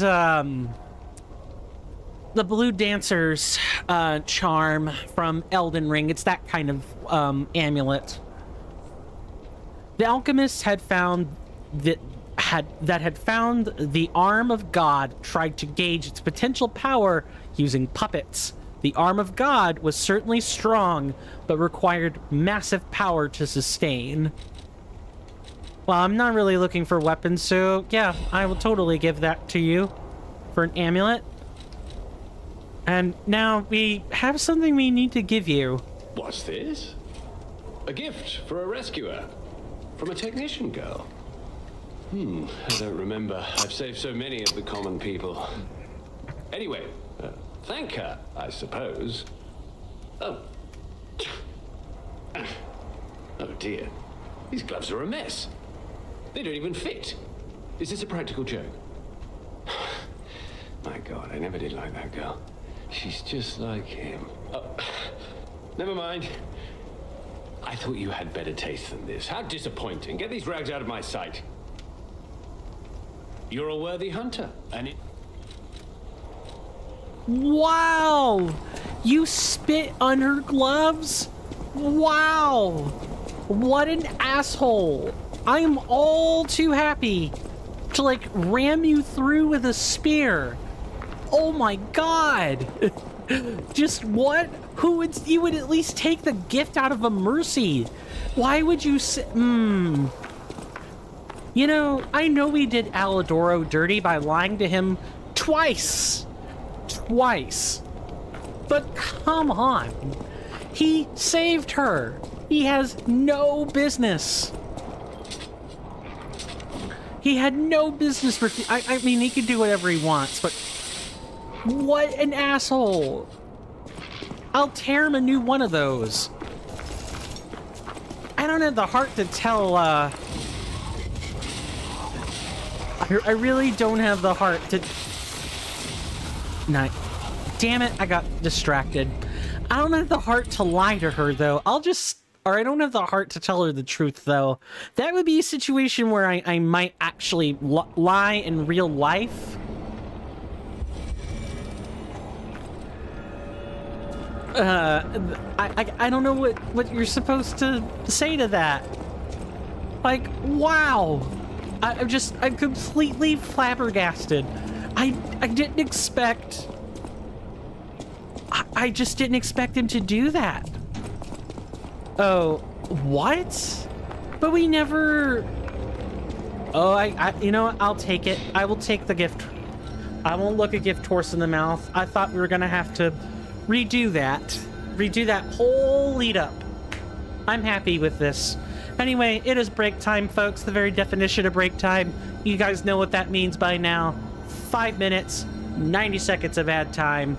And with that, Thank you so much for hanging out here with me, and I will see you after the commercial break. And when we come back, we got some shilling to do, and then it'll be time to go retrieve our Death Ergo. Thank you, and see you guys after the break.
I am back. Sorry about that. Hopefully everybody enjoyed their extended commercial break. I had to go, I had to answer nature's call. And so that is what I did. I answered nature's call, and I feel like I might have to do it again, but I'm gonna keep going until I can't. Dangerous in a Soulsborne or a Souls-like game, I know. Anyway, time to shill the Discord again. No. Although I am going to highly recommend that people on YouTube, especially YouTube, join the Discord. It's in the description. And now, you even have the Google Calendar in the description. So if you're like, I just want to follow the release schedule, I don't really care about this or that, I've even provided a means to do that in the description. So at the very least, the first place people should check is the description. Period. Which I borrow a Fat Guy special on that one. Well, Fat Guy 407, let me get real specific. Anyway, if you guys like the content and hadn't considered doing so already, please consider following or subscribing. That's Twitch or YouTube jargon. Please make sure the notifications are turned on so that you don't miss any more content if you like it. Already mentioned the Discord, and if you want to go the extra mile, that of course any financial support is never required here, but if you do want to go the extra mile, and I would be deeply appreciative of that, I have plenty of avenues available for this. On YouTube, you'll find those in the description. For Twitch, you will find those in the About Me section. But if you're watching this stream right now, they'll actually be underneath the overlay or the video display. You just have to scroll and look. But the main benefits I'd like to point out are bits for those of you on Twitch. Like that's an exclusive Twitch way to support people. There is also subscriptions. Those are extremely helpful and come with a whole variety of benefits that are listed in the About Me section, like underneath the video, or if I'm not streaming, you just have to click to change out which tab you're looking at underneath where the stream preview would be. Tier 1 is the best tiered subscription for your money. If you're a content creator, this lets you have access to higher considerations when collabing with me. I'll be more likely to go out of my way in order to find the game you want me to collaborate with you on. But otherwise, it's got to be something in my library that we already own together. Like, they can work out this Steam friendship and everything. And that's something I'm willing to do anytime. But if you're wanting high priority, a Tier 1 subscription is how it has to be done. Also, the Tier 1 subscriptions cut out ads. You don't get that unless it's at least a Tier 1 or better. Like, absolutely. Finally, you get higher considerations for multiplayer games if you've got a Tier 1 sub or better. Again, all of the details are in the About Me section. It is possible I misquoted something just now, but you can always feel free to double check me on things I say. I definitely am not perfect, and I don't always review my rewards like perhaps I should sometimes.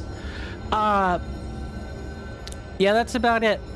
Tier 2 and Tier 3 are thank me tiers. If you go any higher than that, just know that the only real thing you get that's kind of different is like a different payout for our new currency called overtones.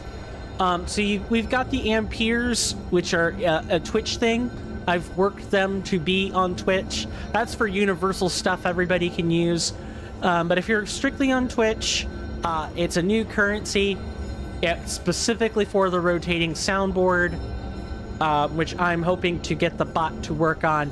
Yeah, it is possible. I've done some testing, and it could just be I never get any points, but I can always play stuff from Firebot, which is the one responsible for housing and maintaining the new currency, I would actually have to have another person on with me in either the moderator or other roles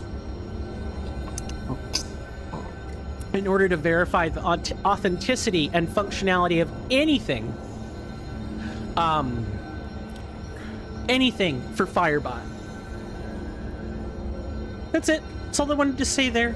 Hopefully okay, I'm not doing great at keeping this to a minimum, but mostly just because I'm speaking like Travis from Diamond City. Yeah, I want to say it's Travis from Diamond City Radio before you do his big quest. And I have to find some way to get over that. I just need a confidence booster, really. So let's go grab our ergo, ideally, without huffing it out in the meantime.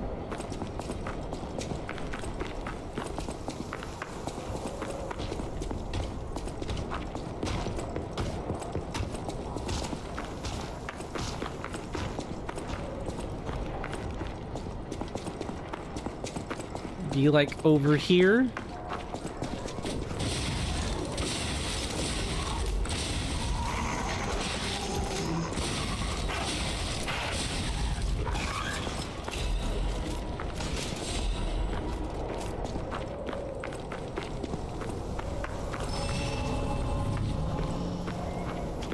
What I don't know is whether this way or I think maybe the golden ergo might be this way, but I'm not 100% sure.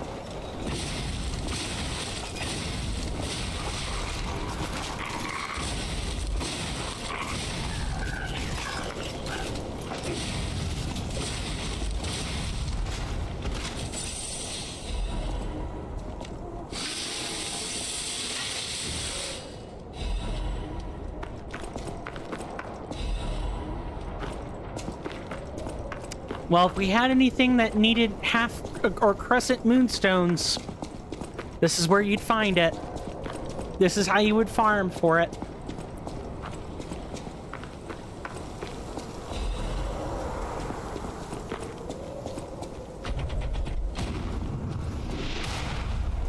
I'm sorry, is that a cannoneer?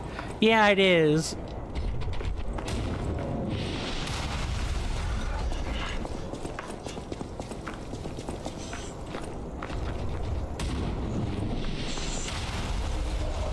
We have to do is kind of like just move past for right now.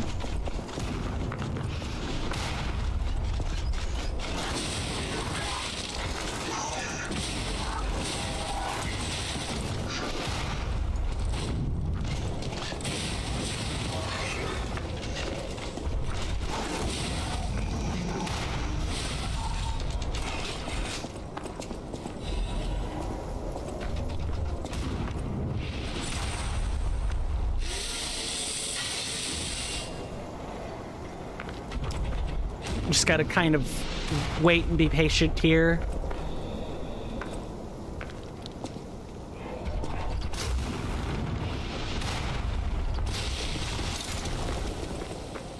That is not an incredibly long-lasting cloud of acid there.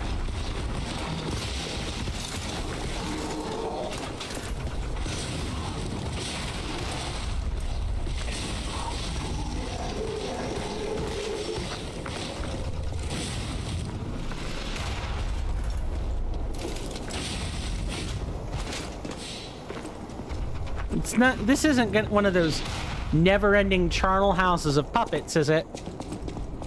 Nope, we gotta wait.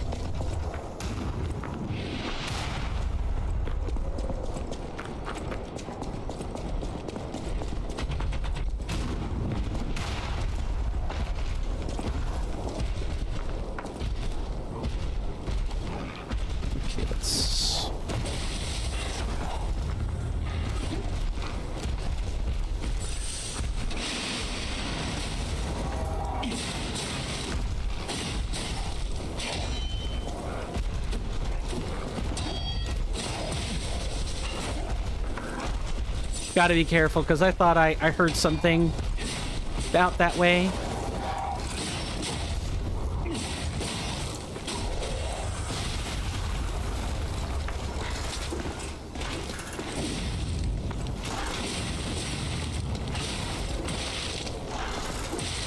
damn. Just unflinching, unyielding, like, nonsense.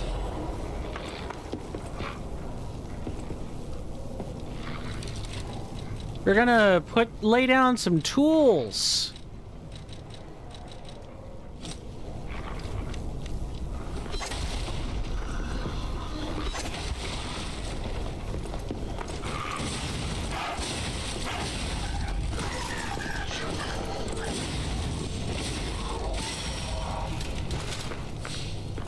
Might as well use it, although maybe I should have waited on that.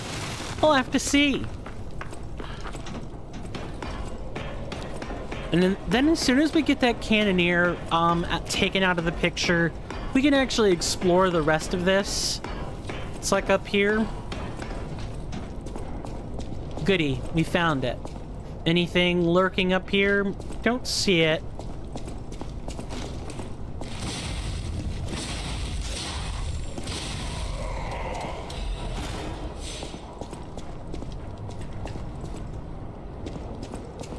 Okay, we can target it though. Why?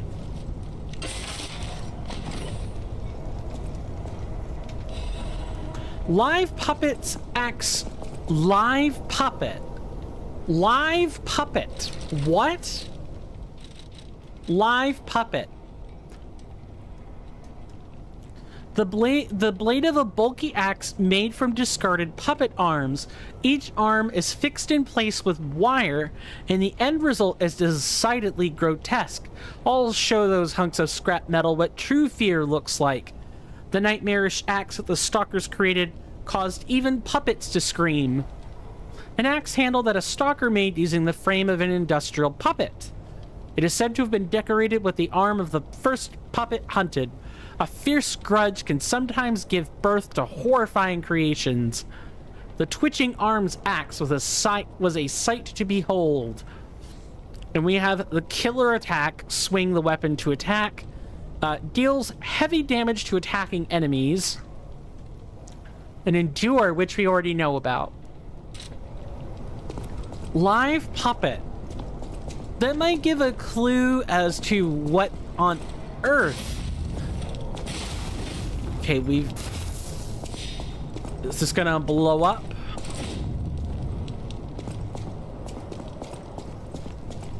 No, it's not. The green monster is cleverer than you think. It likes to collect puppet bodies. But what for? I don't know, you'll have to tell me. Or I guess we'll be finding out the hard way.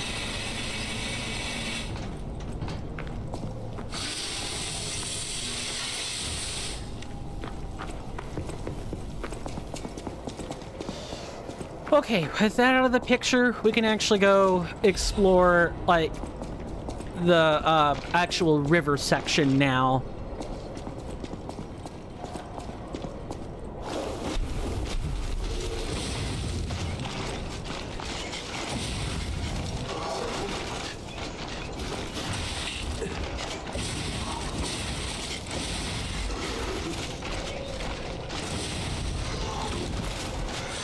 We know about this puppet over here.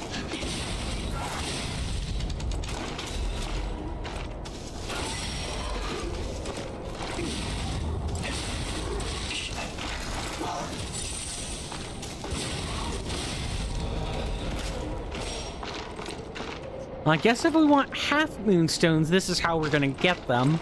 By grinding these puppets over and over and over again.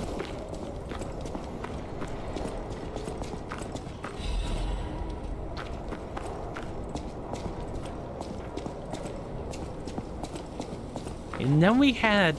Oh, there were so many places we could have gone, actually.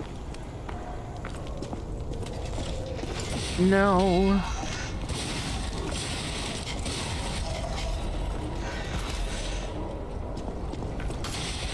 And, of course, we have the break condition. Cool. Yeah, this place saddens me. It really, really does. As someone who is a naturophile and a technophile, you know, as much as I love technology, it should never be made at the expense of Mother Nature. We always need to respect the sacrifices that nature makes in order for us to have our shiny new toys and be able to play with them.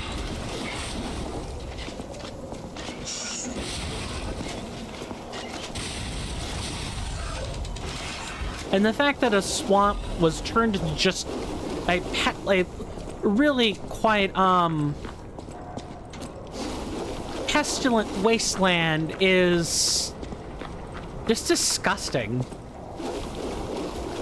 Absolutely disgusting. I just, my heart breaks to see stuff like this.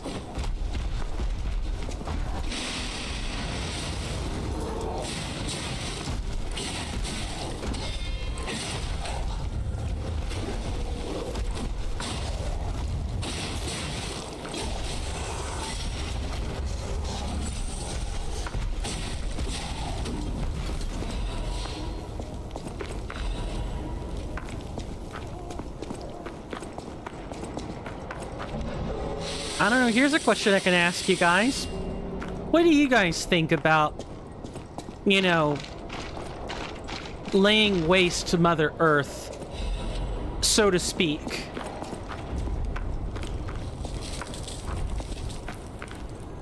Wow, so they do exist. Other puppets like me not bound by the Grand Covenant. I thought I was forever alone. Without the Covenant, my kind hates me. Monsters, humans, puppets, they all hate me. But I want to be friends with humans. If I learn how to feel, would that be possible? If you tell me how, I'll return the favor. I want to learn how to feel. Hello, my only friend. What have you come to tell me? Teach about sadness. I see now how scary losing someone can be. I may not be able to cry, but I hope I can comfort others now. Thank you. Hello, my only friend. What have you come to tell me? Clap for them. Clapping is the mimicry of a joyful heart. It's good to feel alive. Thanks. Hello, my only friend. Ooh, we have gestures we can learn.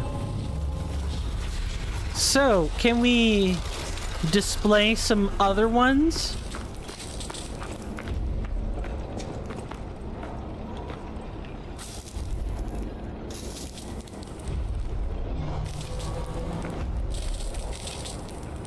Hello, my only friend.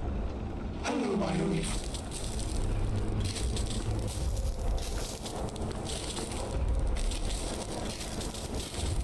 We're just gonna try the whole gambit of whole range of emotions here.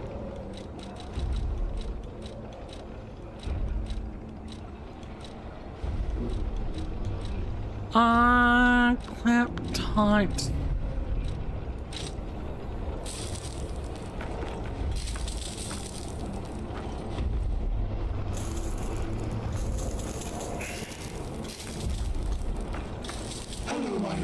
I think it has to be one.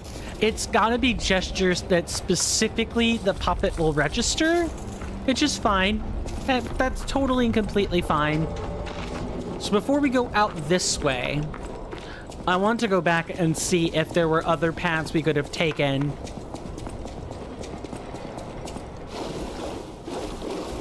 Well, I don't know. I don't know if we're going to the natural conclusion or if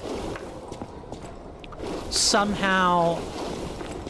Also, I like how we could have skipped all this and gone straight down here if we just didn't want to deal with the stuff in the tower.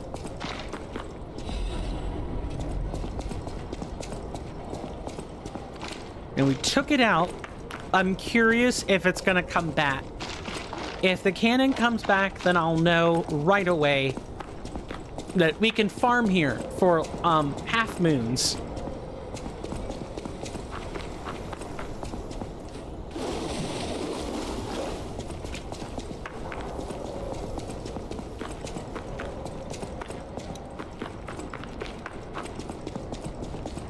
let's rest, at least for the time being. Oh, and I guess before we continue, we might as well go, go lie to Eugenie and go pick up the gold coin fruits. We need to do that.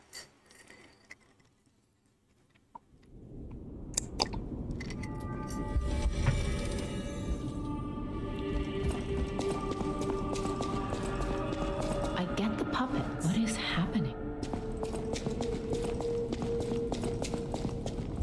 I always welcome. At the house of it.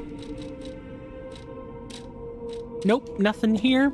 Yeah, we really don't have much choice except to, well... Alright, Eugenie. Hey, about my request last time. Did you give Alidoro the gloves? Phew. Even the Union's advancement test didn't make me this nervous. Alright, I'm ready. Tell me the truth.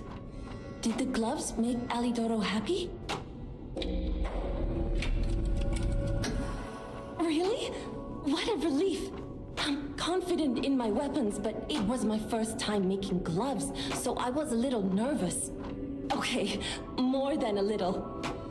Gloves seemed a logical gift because I know he lost a finger. I was there, after all.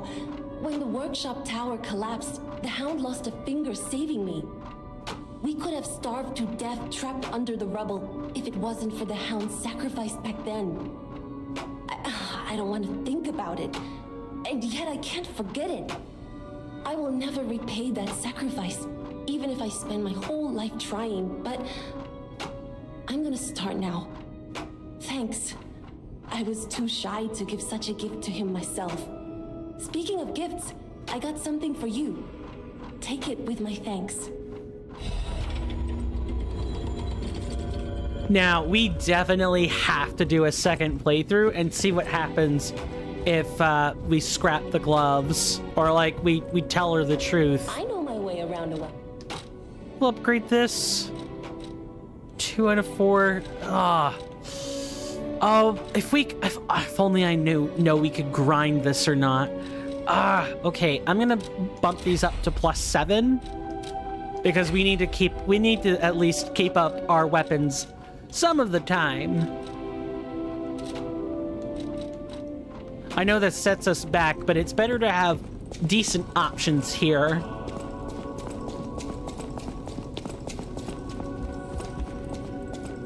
And I want to say Alidoro has... Yep, he's still there. I think he's going to sell us out to the alchemists. He knows how to get through to Hotel Krot. Whatever choice you make. Okay, one more point in capacity ought to do it. Let's check out our options now. Dang it! Are we hitting like a hard cap or something? Whatever choice you... We must be hitting a hard cap. Or a soft cap. I guess maybe I hadn't been paying attention to, like, diminishing returns. Okay. We finally got the ability to equip these things without so much... Ooh. Okay, we actually have the ability to wear any of this now.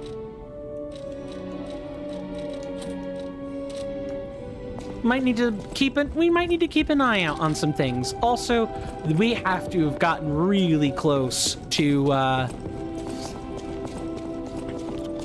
like, really close to getting that 8th gold coin fruit. Two minutes.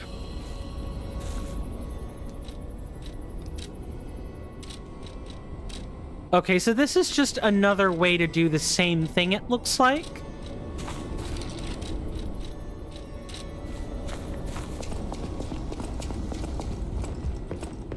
Stalker, please.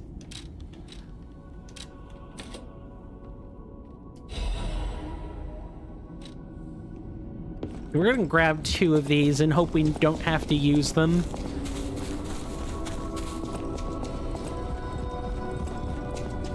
I feel a little bit better with the weapon upgrades, but time will tell if it still isn't going to help that much. We should at least upgrade the second armament that we plan on using. It may be that we need to go and actually make Aegis one of the upgrades, because it seems too important not to. Imagine being able to guard in a game where you really just have to use your weapon. Guarding with a shield is just so much better. Okay, let's change direction. Ah, really? That's such a lame increase.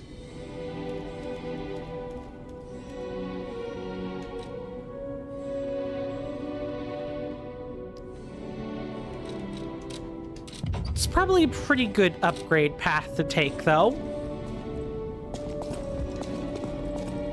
Oh, and it even comes with a really cool little indicator in the bottom left-hand corner about which firing direction we're using. That's awesome.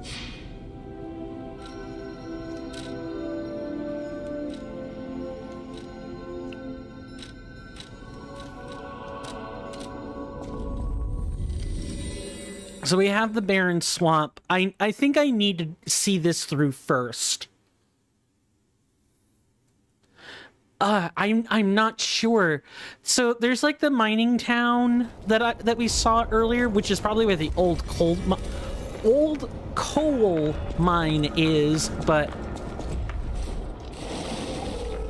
I don't really know about much beyond that. Also, there's another puppet of the future. There's not just one, but 2 puppets of the future.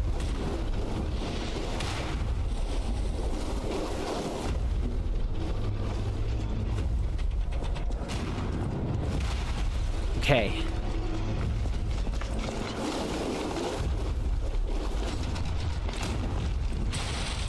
Nice.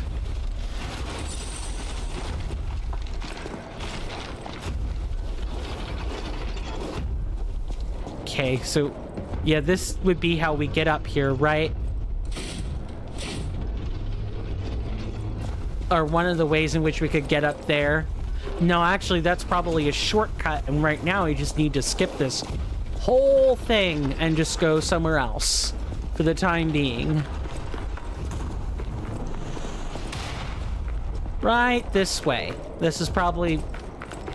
Oh, I actually don't know if we were meant to go this way at all. They've taken over the post. Beware of the rocks when entering the ravine.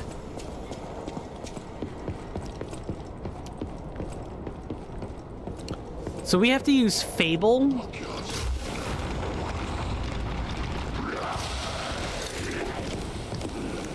That's kind of unfortunate. We have to use Fable in order to change the direction.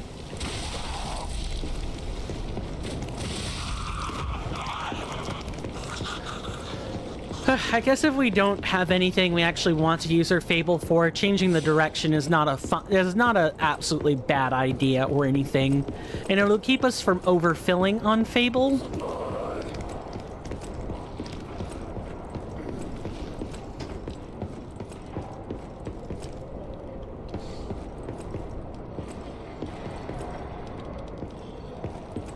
Huh.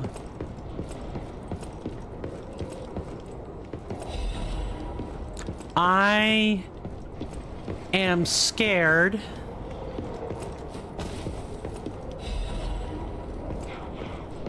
But I guess I didn't need to be.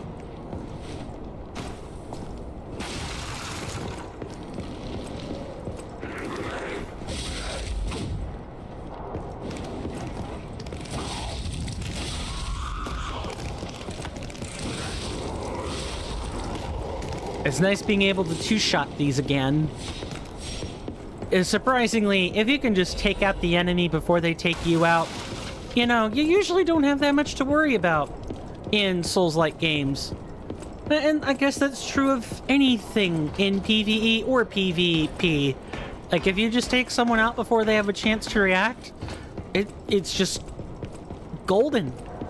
Welcome to the burst meta, ladies and gentlemen, where bursting something down is always better than dragging out. Even if my preferred playstyle was burst, I would definitely still see the value in it and feel the need to talk about it. But as someone who does genuinely like death by 1,000 cuts in video games, and I have no problem with trying to get my 1,000 cuts, you have to be realistic. It's always better in games to just take something out at the snap of a finger. Whether that's a raid boss or another player in the guise of a video game character, it's the outcome is the same. The outcome is always better when you don't actually have to engage in the rigors of combat for too terribly long.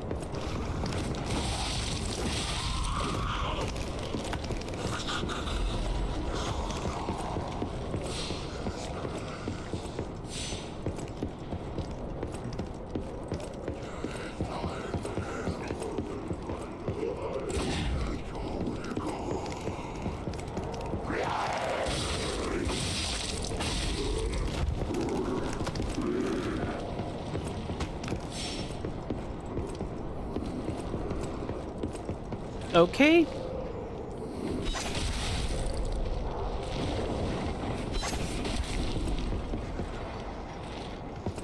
Oh God, we were about to die.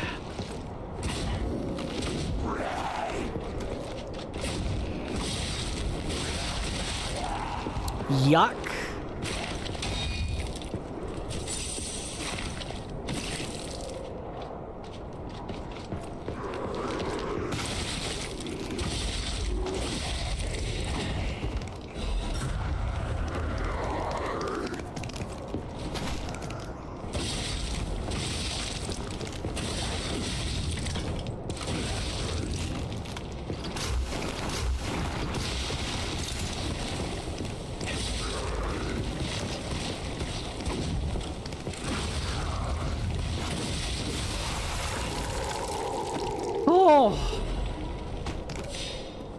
I really don't like fighting on bridges like this. It's a fun little fantasy to think about, but oh God, in a Soulsborne, absolutely not. Something like The Legend of Zelda is far better suited to a bridge battle because they're, usually the risk of death is not so high, and you don't have to immediately repeat 15 minutes worth of exploration just to do all of that again.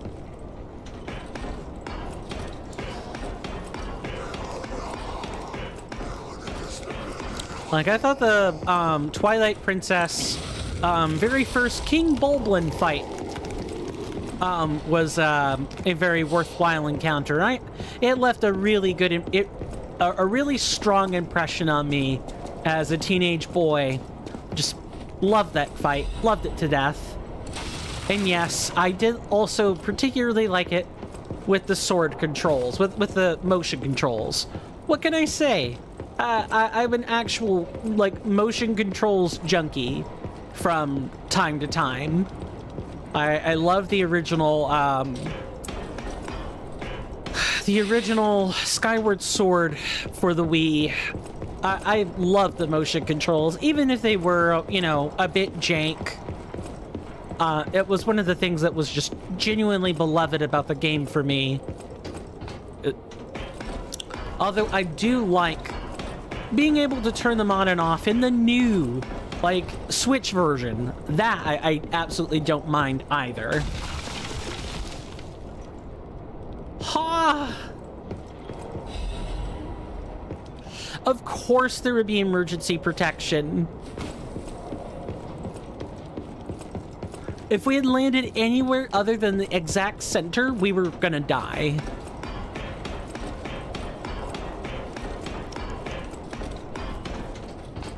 Really shit design is really shit. What can I say?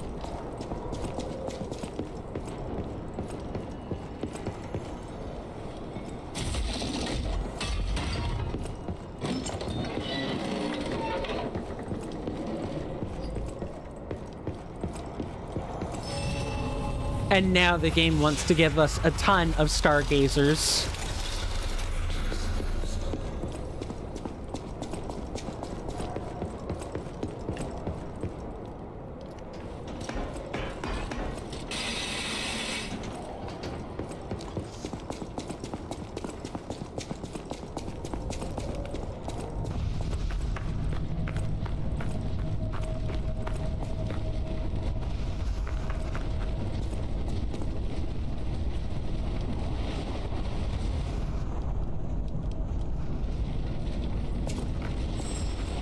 We may better figure out what that, we may better figure out how to stop those balls of fire before continuing.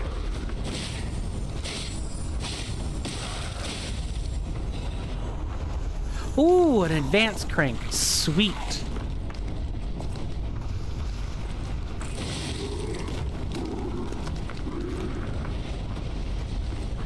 Usually there's like a giant clown that's responsible for this.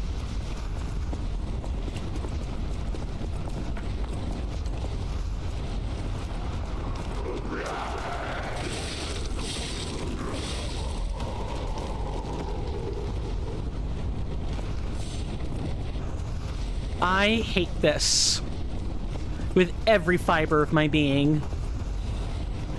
Insert, you know, a video clip of Misayanella saying, I hate this, or, you know, some other YouTuber I'm familiar with. I am absolutely not about this right now.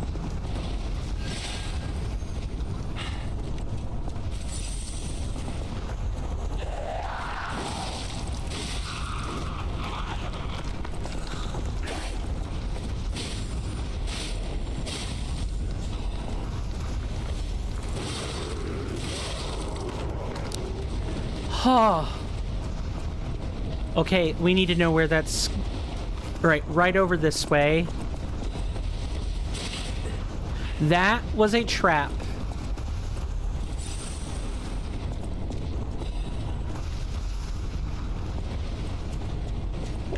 Once we figure out where these balls are coming from, we can probably explore to our heart's content.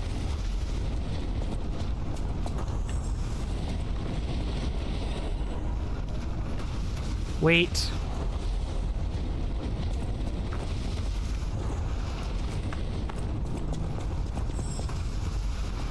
It's up ahead, isn't it?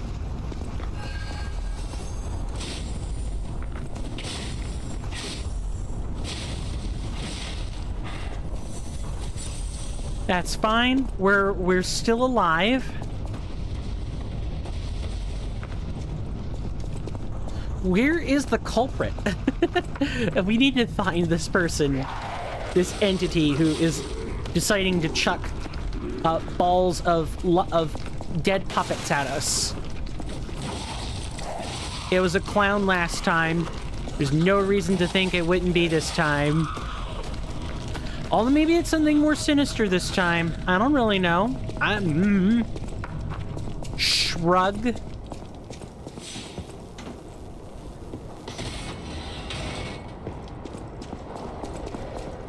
And then we end up back here somewhere.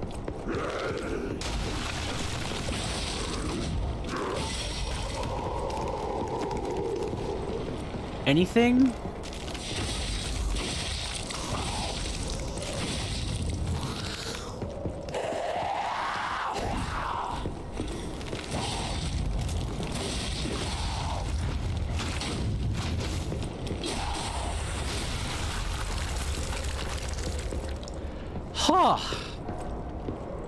What were you guarding? This is a box that has like the alchemist symbol on it, so... City Long Spear. Well, let's get to reading. So many generic weapons. There's so few that actually work off of advance. It's not even funny. A spear blade fashioned in a hurry from a broken fence. Yeah, that checks out. The design surely checks out. The uniquely splayed spear blade is surprisingly effective. It's more like a polearm, really, but I guess it's a spear. The long spear that the people made in haste was crude but effective. The artist Bastian remarked that it was a work of art that represented the city of Krat. Yeah, I suppose so. City long spear handle. A spear handle made out of a signpost's support. The marks signifying the location have faded to the point that they are unrecognizable. That's good. I don't want people getting doxxed over a long spear handle made out of a signpost support. Short on weapons, the citizens quickly started to make weapons out of city property. It was like a mini diorama of Krat. I approve of this message. All right. Oof.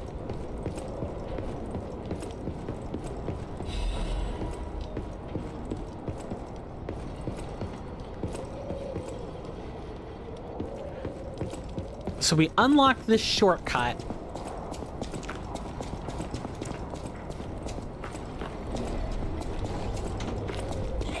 Oh, there's more to this place than I thought. I thought it was going to be kind of linear.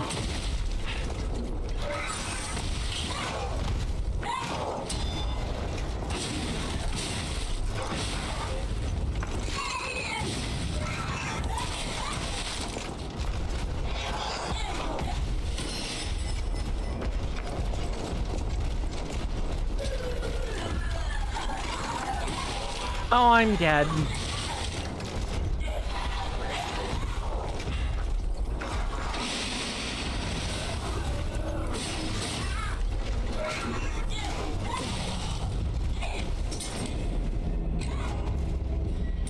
Oh, you know what I just realized?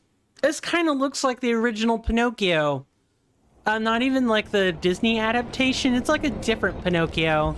But it's got like the, you know, the pointy hat and like the clothes, and it sounds like a child. It looks exactly like that. Okay, up here.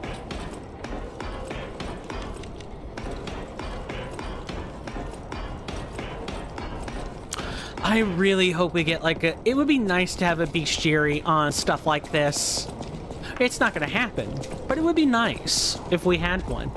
This guy is a puppet, so we can change out that arm for this one. It looks like an honest-to-goodness puppet as well.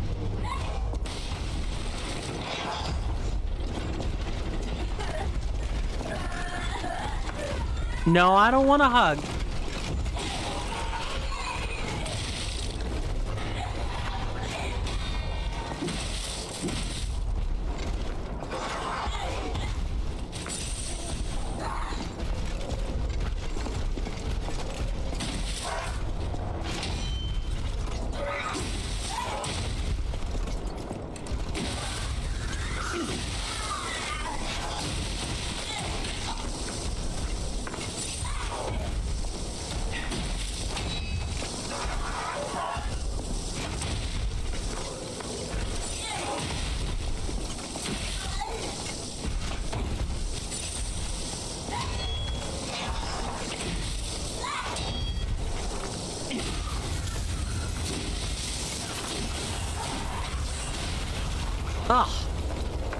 Leaping amulet. We're just getting all kinds of treasure today. I won't say no to that. Where is it? Leaping amulet increases max stamina. A workshop craftsman with an interest in running entered a puppet into a marathon. Obviously, the puppet did not win any medals, because puppets have no stamina and would therefore always win the marathon. Gee, it's like it's cheating. It's just like with people... I shouldn't even be thinking that way. But it's the kind of thing you think about when you're talking about athleticism and fairness, right? What do you say to a person who has... let's say a person has a leg implant, like an artificial leg, and not just like a wooden nub, or like a real honest to goodness spring operated leg that let them run just a little bit faster, because they could, unlike their human legs where they're limited by their tendons and ligaments, some legs you kind of know the limitations of your body weight. Admittedly, it takes a lot of coordination to figure out how to run on new feet, so it's really difficult. I personally would have these people who have these artificial legs that can run faster compete in their own little tournament with their own medals. And it would be worth exactly the same as a gold medal anywhere else. That way there's not like, oh, well, your medal is inferior to mine because I'm biological and you're not. I kind of have a middle ground where I do think that depending on the artificial leg, if they, and especially if they ever get good enough to be better than a human one, there's no reason to think people might not come up with some way to lop off their own legs and replace them with artificial ones. People already want to inject their consciousnesses, their memories, their experiences into a machine and not have to deal with the rigors of living. But assuming you're allowed to keep your aspirations and dreams when you turn yourself into a machine, you could do things that your organic self would be unable to do or have to think twice about, because you would be made entirely of replaceable parts. I'm getting off on a different subject. The point I'm trying to make is you always have to look at like mechanical advantages of artificial limbs versus real ones. It's the type of stuff that's talked about in sports all the time. Am I an expert on the subject? No, I'm not. And so my opinion is worth very little. I realize this, but I want to give it anyway because it's food for thought. Not my opinion necessarily, although that might be food for thought in its own right, but what do you do with amputees and paraplegics and other people who participate in like group sports? Do you relegate them to their own group because you're worried about the advantage that they might provide? Or you're like, well, the human opponent should be able to overcome. But what if the point is that they can overcome? What do you do then? It's the hard question. Like, what do you do to ensure fairness that isn't going to get you hated in the long run? What are you meant to do? Because if you are like, no, these things absolutely, the artificial implants, the legs, regardless of what reason someone might have in order to use the legs. Most people have the artificial legs for good reason. That being, they lost the real leg. And the artificial one gives them some chance at normalcy. Even if people will be looking at that leg the whole time they're alive from now on. Hold on. At least they'll have some semblance of normalcy. What do? You have all kinds of input to consider. Now, if I'm being utterly honest and not just speculating, this is not a field I would really care about. I wouldn't care enough to want to arbitrate this. But if I had no choice, if I were not allowed to opt out, I were not allowed to pass off all that onto another person, then I would try to pick some middle road that makes the most people happy. That road being, well, out of respect for your totally 100% human organic opponents, we cannot put you in the same place, in the same kind of competition as the rest of your human peers, because for every one cruddy leg replacement that doesn't provide mechanical advantage, there'll be another one that does. So instead, we pit those people against each other, those who have the same kind of disadvantage, where you're not really having to arbitrate advantage versus disadvantage, or how much of a human are you to how much less of a human are you. But what you can do is say the medals, those victories are worth exactly the same. That would be my middle line.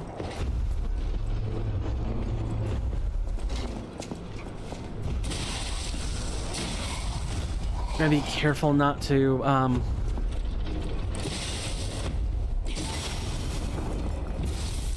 Okay, good. Good. And now we can actually explore this bottom section and maybe kill these puppets of the future, because those gotta have some resources on them. However, before we do this, before we go out and do this, I want to give you guys this expanse to look at, because we never got a chance to explore it. Because this is exactly what we're going to do. We're going to come and explore it after our commercial break. And I want you guys to be thinking about where your positions might be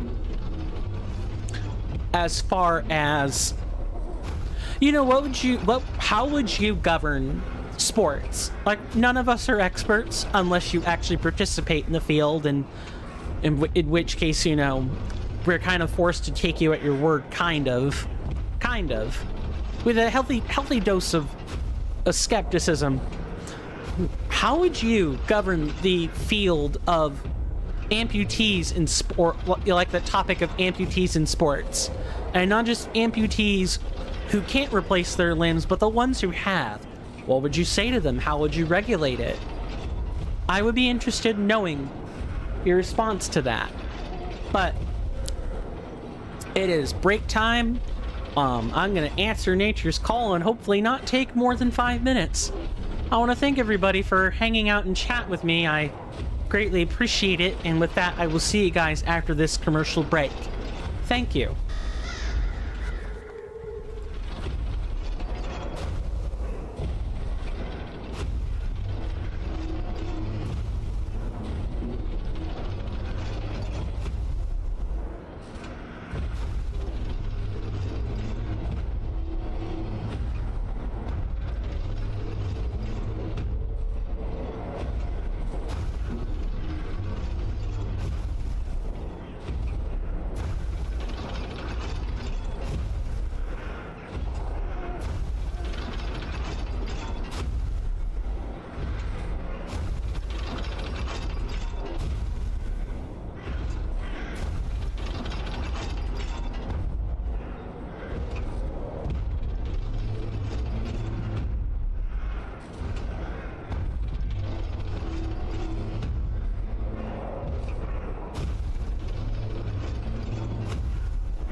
I am back.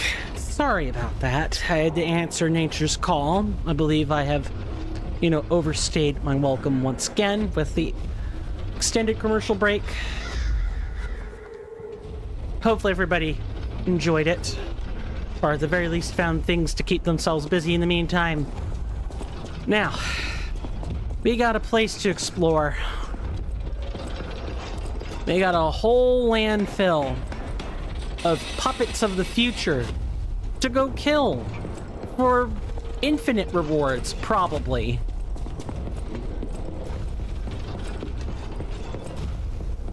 I want to thank everybody again for being here with me. I really do appreciate it. I like how they're all given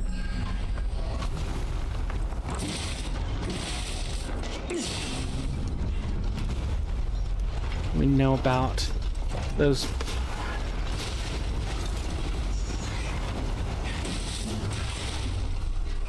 Gotta be careful.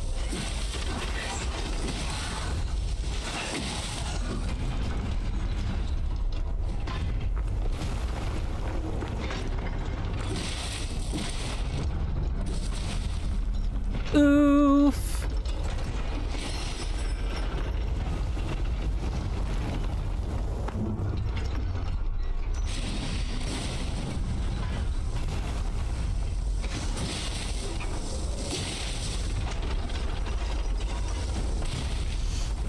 Yeah, very oof. Why didn't I just, I should have just absolutely stepped away from that. Big oof.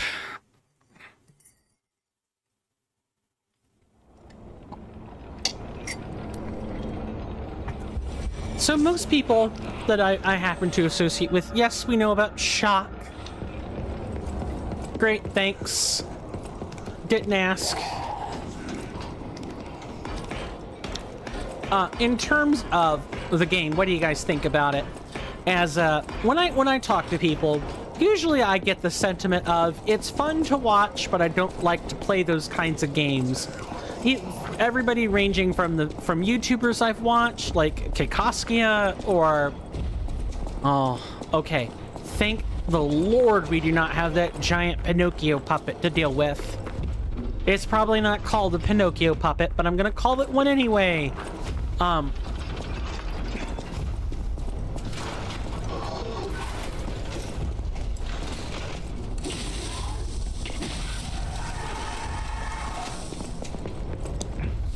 But I'm curious, is there anyone in the audience that does like these types of games?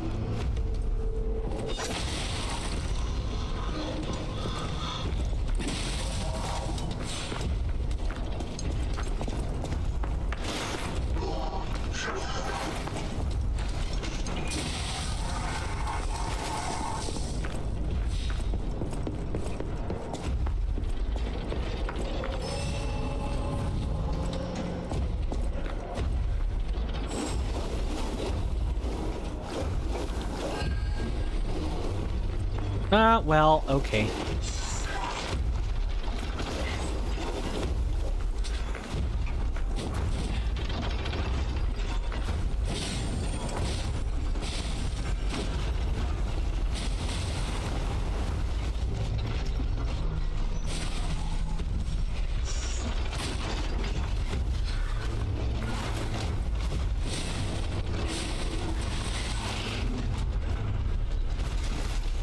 I'm not sure what I mashed other than like A or B to get out of that.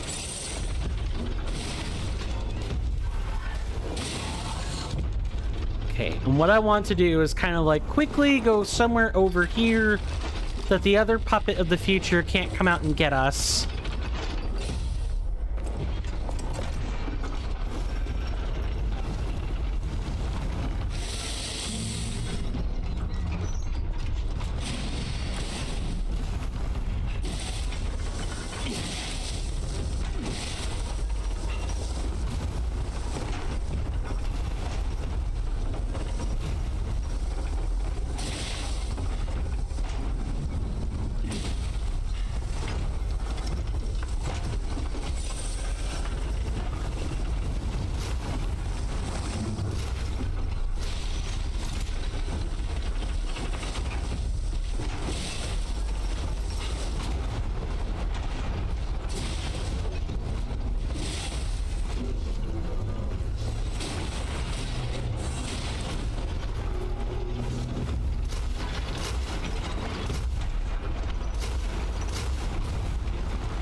Run.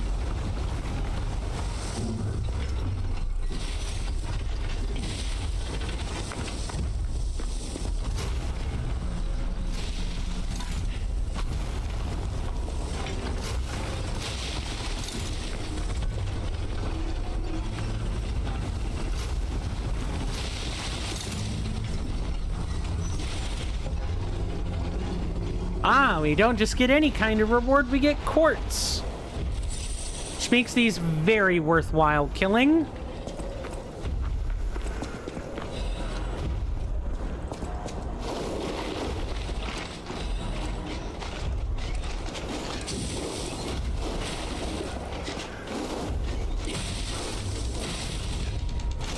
We had one. I know there was another one creeping around somewhere.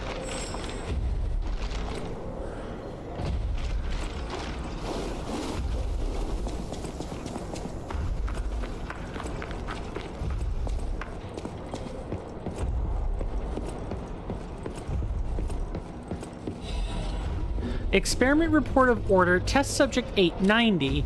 The status report, the most status report, the most successful case from the prototype elixir injection experiments.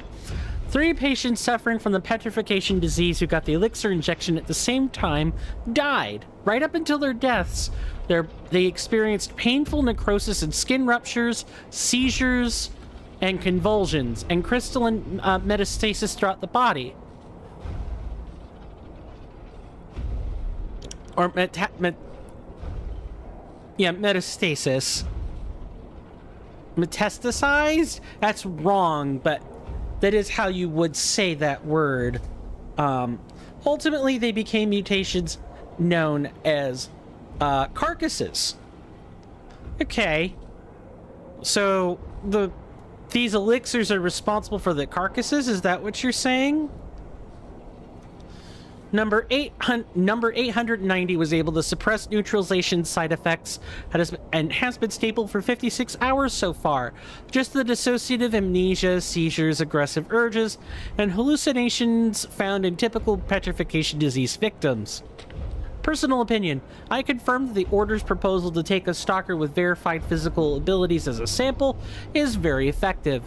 The sample extracted from Subject 890 is estimated to help the elixir development in the next step. Sister Adriana, who will receive the next baptism, is expected to be able to fulfill the Order's wishes. Wake up, evolve, ascend. We, the Reborners, will prepare for the birth of God.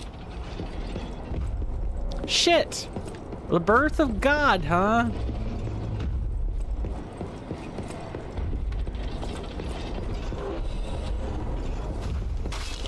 Who might your god be? Simon Manus? Probably Simon Manus, if I had to guess.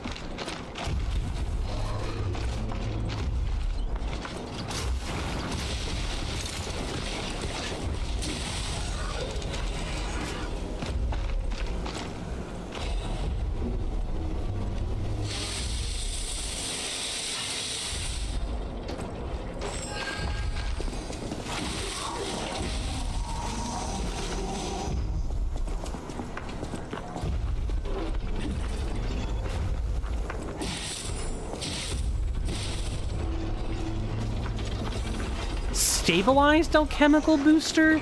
Oh, is that a permanent upgrade? That might be a permanent speed boost.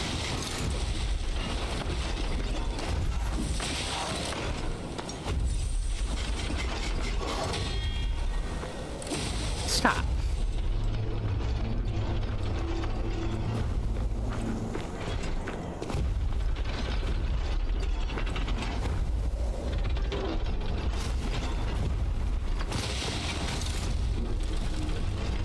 Just kind of... Oh, well...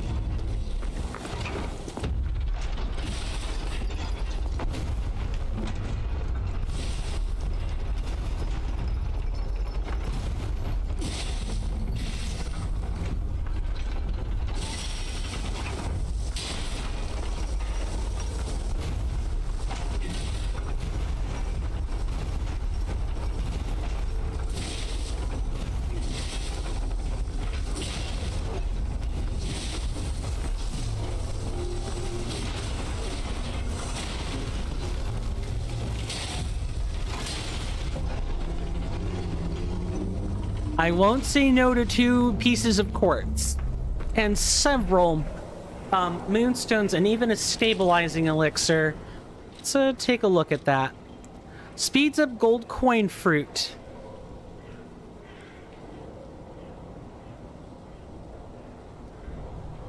Botanical growth booster made by a legendary alchemist using mysterious knowledge. Yes, yep. That's typical alchemical booster stuff. The alchemist's knowledge, with its many different facets, gave birth to abundance. One alchemist botanical booster even produced a miraculous tree. And then we have... This one's just telling us about the experiment report. You got it, game. You got it.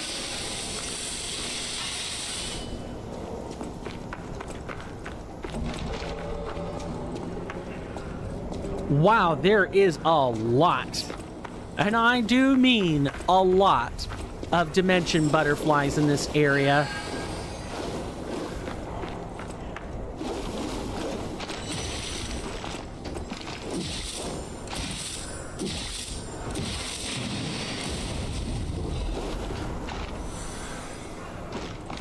So what, we've had blue, red, and I want to say that one's gold.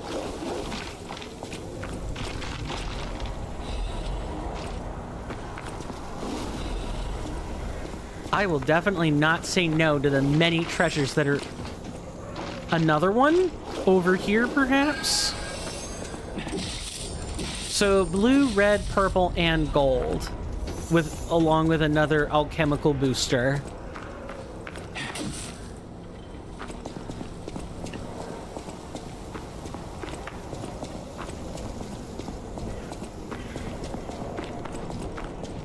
We could definitely be farming here for a long time. We probably even have enough to bring up our upgrade to +9.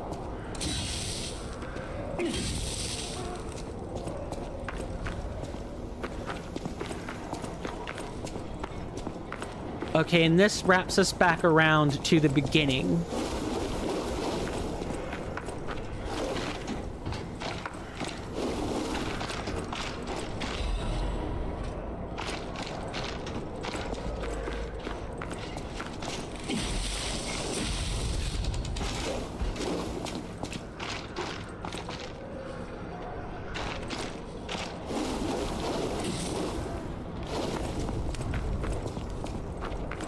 We've got yet another... Oh, there's another one. That's probably over here. Ah, it's like I call these things.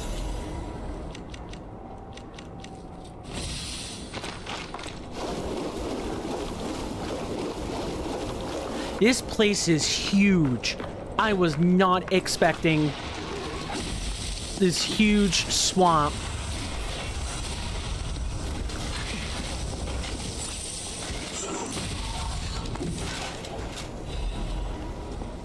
Anything?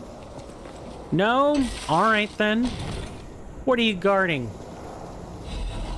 The fancy Vanini collection. Now I will not make the same mistake as I did before with the functional items. Pulcinella stocks new additional product. A luxury collection... Oh, wait, hang on. Yep. Stocks new additional product. A luxury collection box inscribed with Vanini's mark. Pulcinella at the hotel is sure to know its magnificent value. As the richest man in Krat, Vanini became known as a collector of exclusively luxury goods. The Vanini collection is the comprehensive set of luxury... Okay, this is the same description earlier. Oh, and look, there's the handiwork of the alchemists. So now we know that the carcasses are the alchemists' work. Their responsibility. They did this in an attempt to pursue evolution. Reminds me of, what was it, the Apex in Starbound? There's like it's basically a race of simians, sentient simians who are super smart, developed right from a lab, and They grew to overtake their human captors and become like the absolutely smartest species in the world, but also then proceeded to do the same amount of horrible things onto their people, and they were super smart, so they figured out how to get away with a lot more, such that not every simian really agrees with it, but the ones that don't agree with the deplorable things the simians were sometimes capable of, well, they ended up getting reassigned to some other project the species was working on. Oh, did I mention they were all, heavily science coded?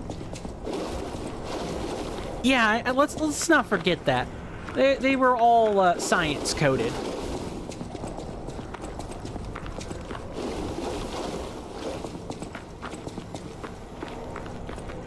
So we don't drop down onto this. I think we're meant to go up that bridge. So if we hadn't, exploded the front door, would we have, could we have skipped all this roaming around? I get the feeling we could have, but why would I have wanted to?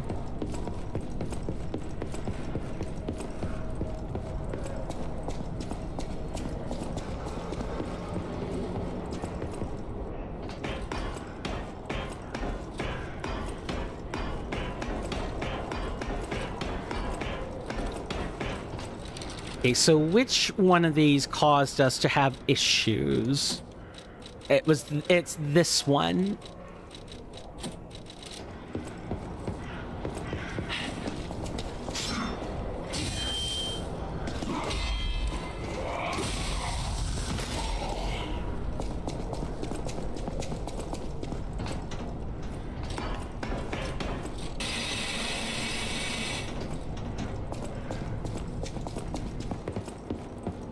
Oh, there's just so many mysteries in this place we still haven't sorted out. How the heck are we getting to those, fiery ball of puppets being launched? What was responsible for this? I'm sorry. Are we about to fall off this bridge? Oh, an earthquake! That came from the direction of Krot Central Station. Oh, this could be bad, pal. Really, really bad. Almost like the arm of God is being employed. And not in the I get paid to make money kind of employed either, but used for carnage and destruction.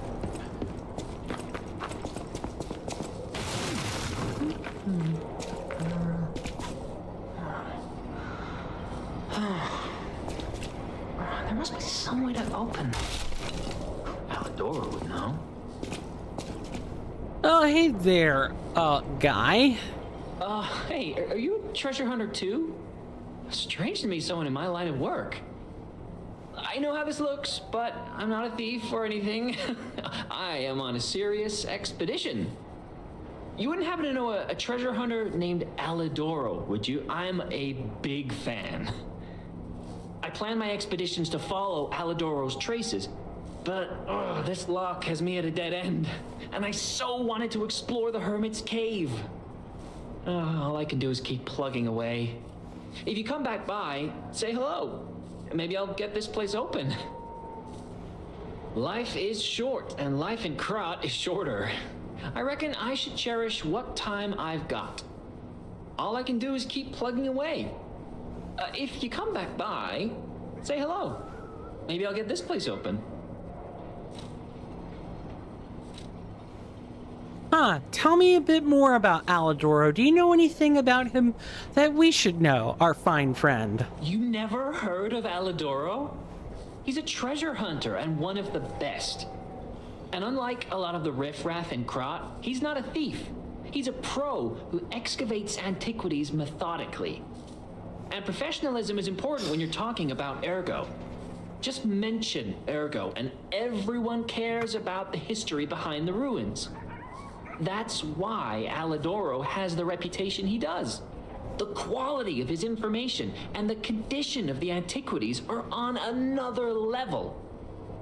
I know there are rumors about Alidoro lately, but I know jealousy when I hear it. Tell me about the recent rumors. This one, actually, before we continue, let's talk about the discovered treasure. My treasure? Well, this is what I've got so far. It's a cryptic vessel, a sort of cipher device, but I don't know how it works. I don't want to throw it away. I think it's a clue to some stolen goods. I found it between the corpses of 2 thieves who died fighting over it. You know what they say, no honor among thieves. But I can't make heads or tails of it. If you want it, it's yours. Thanks. I think there are 6 of these, if I remember the unfortunate bit of digging I had to do correctly. Life is short. All I can do is keep... All right, tell me about these recent rumors. The rumors? Well, for starters, they're nonsense. Alidoro is the last person you'd suspect of crimes like fraud and theft and assault. It's crazy. I've even seen a wanted poster of him. Those alchemists must be behind it. Those guys act like they own the ruins, and they don't want treasure hunters to earn an honest living. I mean, come on. We're talking about the Alidoro who saved all those lives in the workshop tower rubble. So, no, I don't believe a word of it. Ugh, would you get a load of this? I grabbed it as a souvenir, but it's just malicious propaganda. You take it. Yes. I don't want to be confronted with the truth. You take it so I don't have to think about Alidoro. Wanted, Alidoro, a con man who calls himself a treasure hunter, wears a hound mask, charged with fraud, impersonation, theft, assault, and other serious crimes. He's very good at tricking people, so watch out. Kind of calls the good he did into question.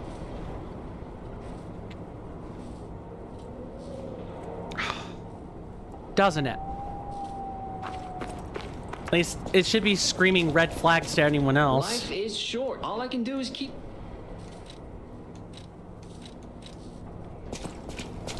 Alright, guess we'll be coming back to this place later.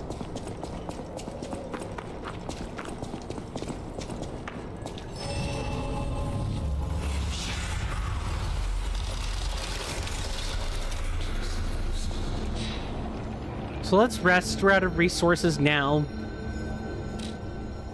Barren Swamp Bridge.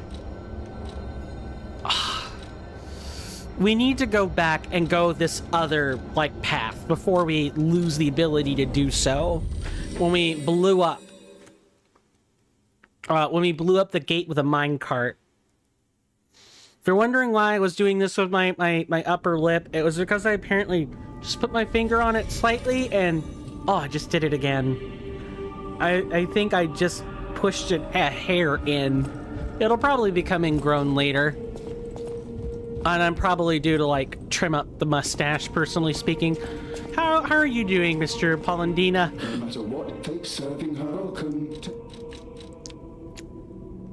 Oh, such luck.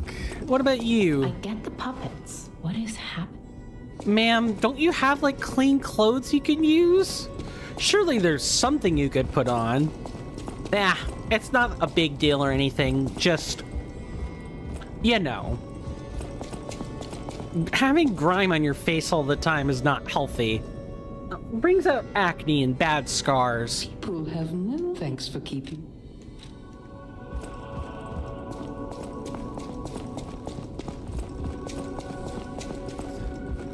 All right, Polendina, or not, Pulcinella, excuse me. House of Vanini.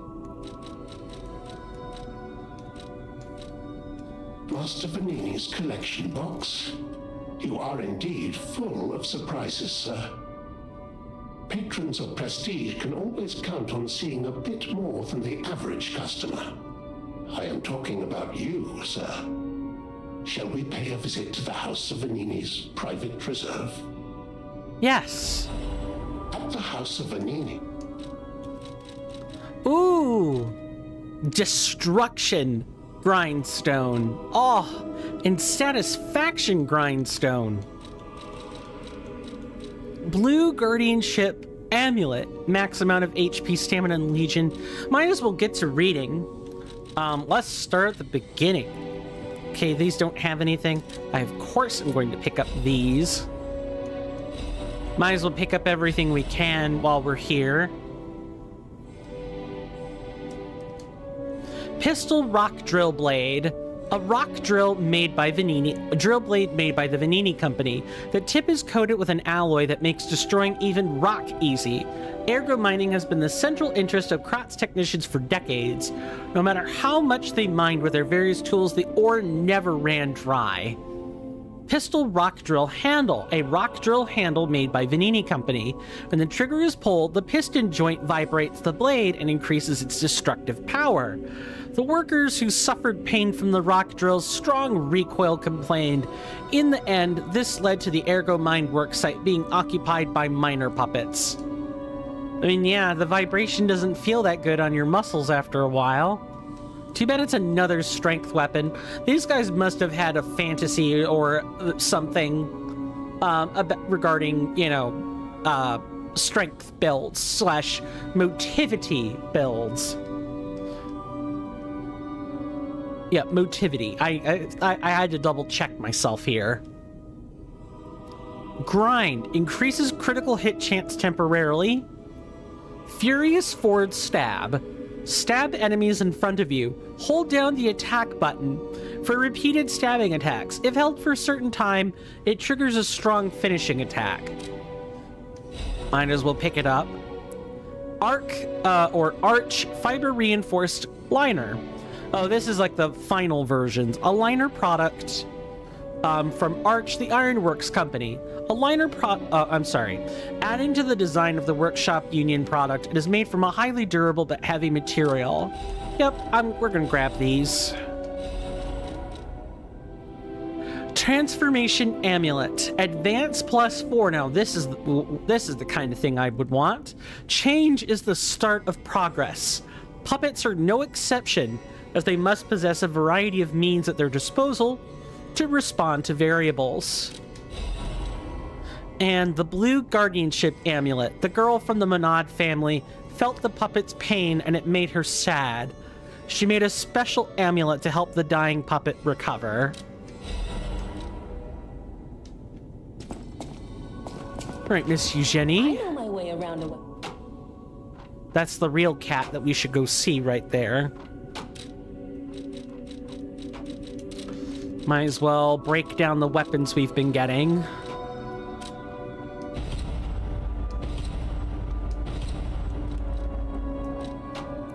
So many weapon handles that just only have motivity or technique. They were really afraid of making advanced builds work, huh?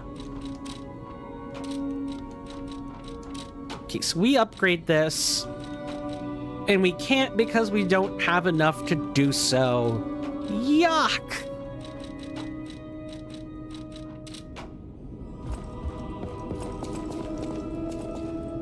Oh, we also need to, like, decode this cryptic vessel. Always welcome, friend. There you are. Now, just leave this to me. Done and done. You will find Vanini always seeks to rise to the challenge at hand.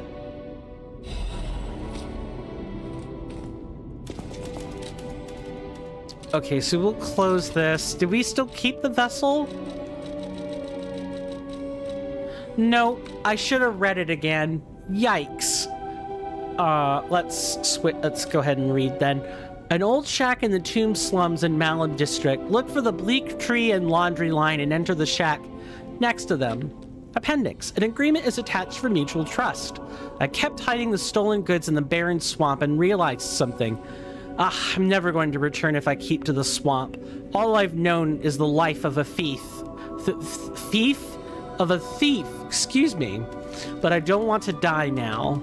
So we're returning to our sweet home. Even if the Black Rabbit Brotherhood is making trouble, we were technically before them in the Malum district. In the slums, you follow the slum rules. First, bring the stolen goods to our old base. We may be dumb, but we're loyal, unlike the rich. Here's to a lifelong friendship. I wish we could have kept the containers. And there were a few things that we didn't read properly, and it's utterly my fault, by the way. We've got the fiber reinforced liner. Yep. So this is just even heavier.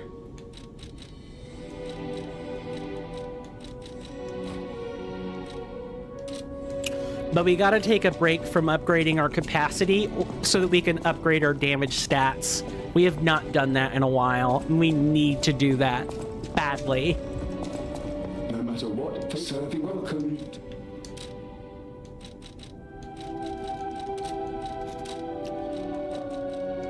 And we got a bunch of these chunks. It's a bar of gold, huh?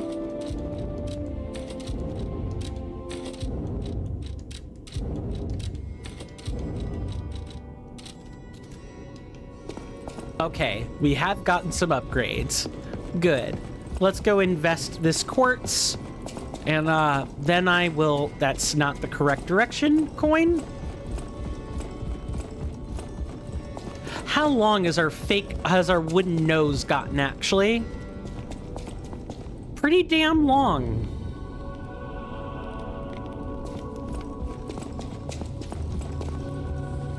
You don't remember much. Ask me about it. The barren swamp was originally vacant, used to polluted, and rumors. I might have to go answer nature's call again. Yeah, I need to do it. I'm doing my best to, like... Oh, it's bad. I'm holding back as much as I can. We need to put up a BRB source. I am also going to run a quick ad since I don't know how long I will be. Be right back.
I'm sorry about that.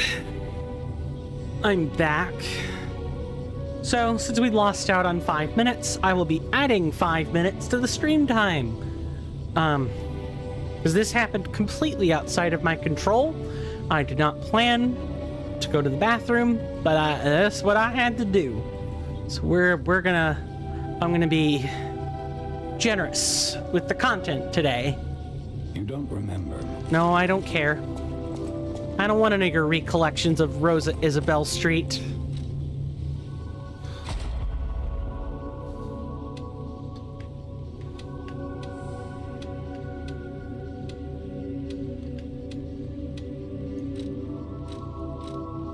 Okay, so we have 2 quartz.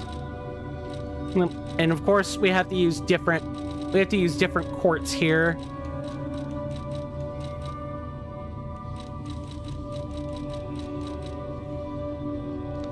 Oh yeah, let's use this. Auto charge pulse when discharged, and then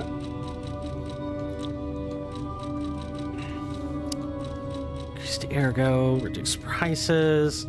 Let's look at the ability types. Then surely there's something worth grabbing.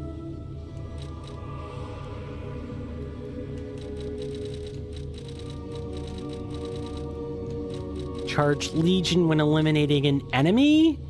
That feels like a... Nope.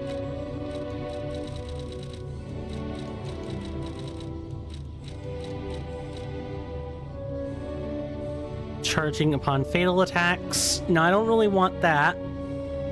Like, Fable is nice, don't get me wrong, but I would really much prefer to be using my Legion arms. Although it hasn't worked that way out in practice, has it?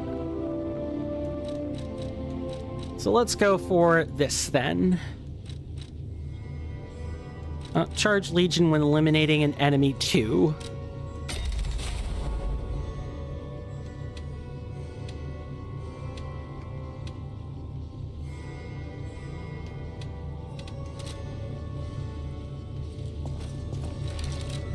All right, and we get this synergy, and we actually get to upgrade our stuff. Awesome. Now, do I want a DPS increase?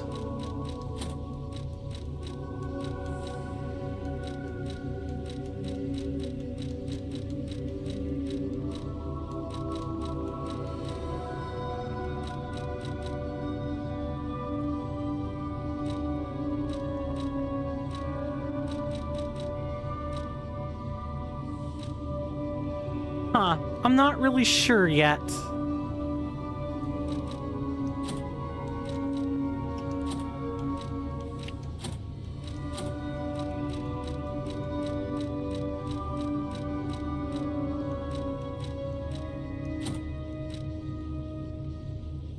We can probably swap out the Hunter's Amulet for something a little bit more powerful. Successful attack, yep. This is going to prefer us to use like the spear as our means of attack, which may be good if we have a fight which requires it.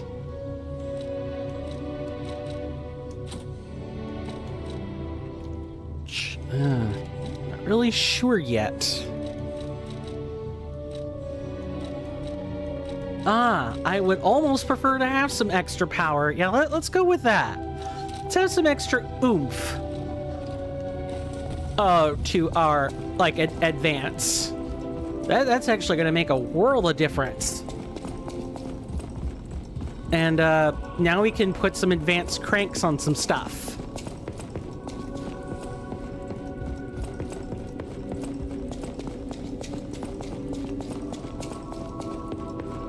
I know my way around. Want to alter the handle. Oh, we can only alter the cranks once. Interesting. Oh, and you know why the stick handle is limited to A? Because the stick handle has motivity scaling and technique on it.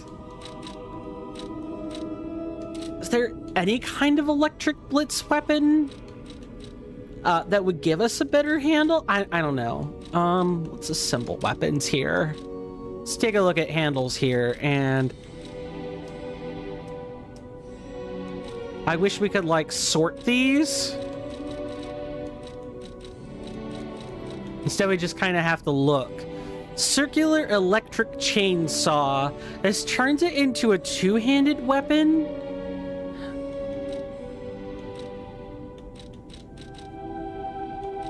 It's one-handed. So why?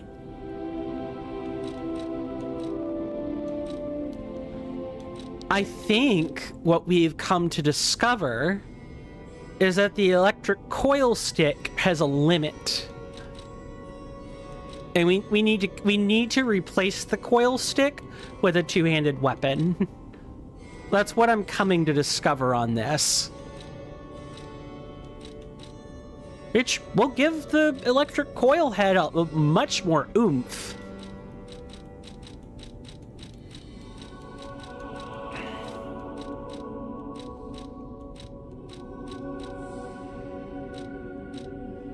Yeah, I guess we need to do this. So let's alter the handle.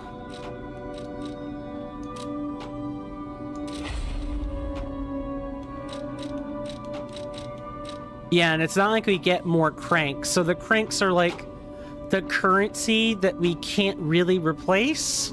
There are a very limited amount of cranks. Okay, so we want to change out the handle for this. Yeah, you could it's kind of like a strength. It's definitely a strength weapon. Or like I say strength. That's me being Dark Souls or Soulsborne coded again. Motivity has such an air of elegance to it. And it's also very scientific.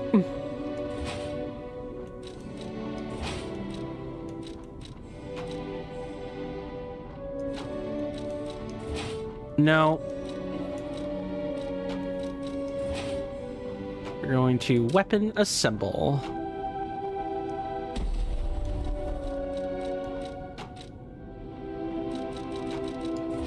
And this on the... Oh. Wait, I'm sorry, what?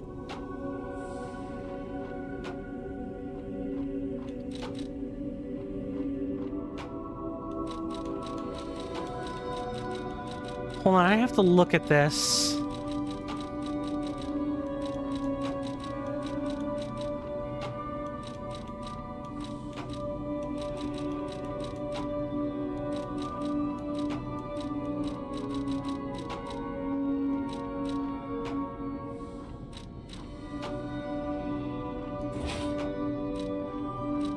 Okay. I guess we've cut down our uh-oh, we didn't actually assemble anything. Let's fix that.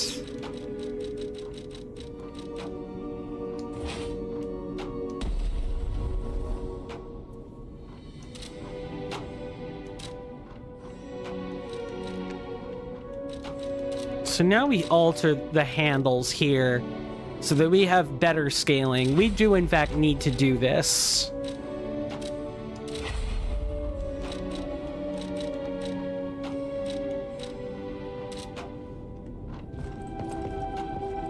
So I need to go take a look at how the weapon feels in my hand.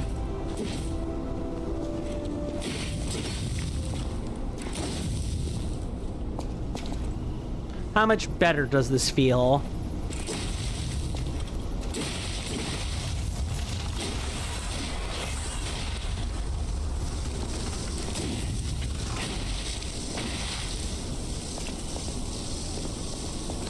And unfortunately, we don't have access to, like, the attack that we... Oh, I felt my ears pop right there. We did not have access to the attack there. Went to... Whatever choice you make, We need to take a break. We gotta get our advanced, like, scaling up.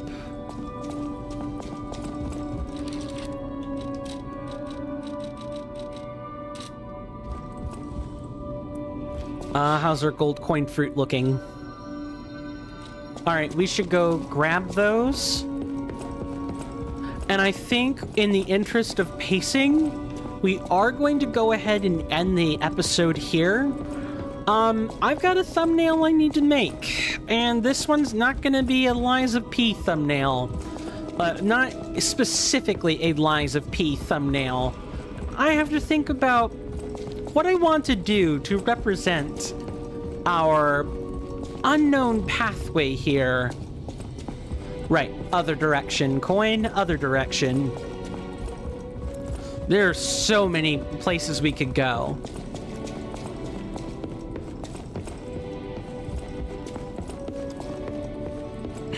Yeah, I'm really not sure. I'm kind of torn now. I do kind of want to make a Lies of P specific thumbnail, but on the other hand, I don't know what I would be doing. The cryptic vessel, if you guys will recall back in like the Pilgrim's Path area, that had a Pilgrim's Path had a couple of, no, actually it was on the way to the Malum district. That had a couple of spots we couldn't navigate to. They were blocked off by ladder. I wonder if we could do that now because we have the cryptic vessel. Stalker, please. Now we're going to buy 3 of these. I would like some gold coin fruit on retainer.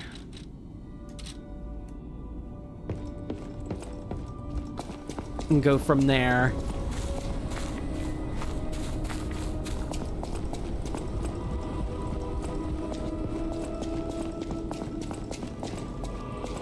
But man, talk about a wanted man. Not really sure what to make of Aladoro now. There's just so many things. There's still so many secrets we need to uncover. But this is where we will call it. I want to thank everybody again for hanging out with me. For those of you on YouTube, that's it. Nothing else. You're free to go. But please do check out the description. We have the Discords in there. The Twitch channel is in there. So many other things. And of course, I do word the descriptions most of the time. I have gotten a little bit bad about this, but I will fix it so that the description and the thumbnail is right the first time instead of, 5 to 3 hours before the stream actually starts.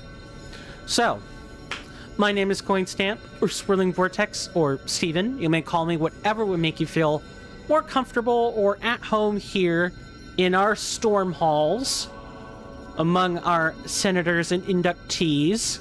And with that, for those of you on YouTube, take care of yourselves. Stay safe. You're welcome here anytime. And with that, goodbye. And now we will move over to the Twitch shoutouts. I normally do 2 of these. And then I usually cut and run because we don't have anybody in here most of the time. So what do I want to point you guys toward, perhaps in the comments?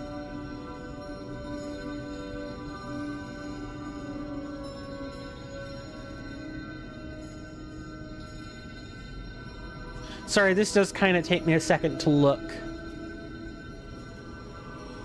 Huh. So, if you got... there's a person I've been meaning to go check out their streams for. Her name is Lovely Wolf Queen. I know her through Reaver of Bone, his streams.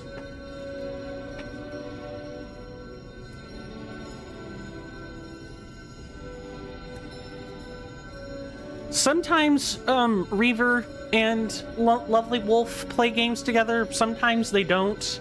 And generally when she does things by herself, it's like shooters and stuff for the most part.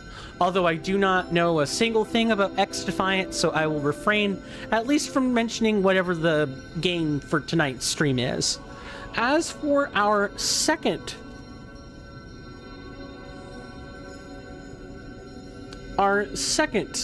recommendation, I am going to recommend, if you guys like Soulsborne or Souls-like or like other Souls content, I recommend checking out a person named Koi Donut.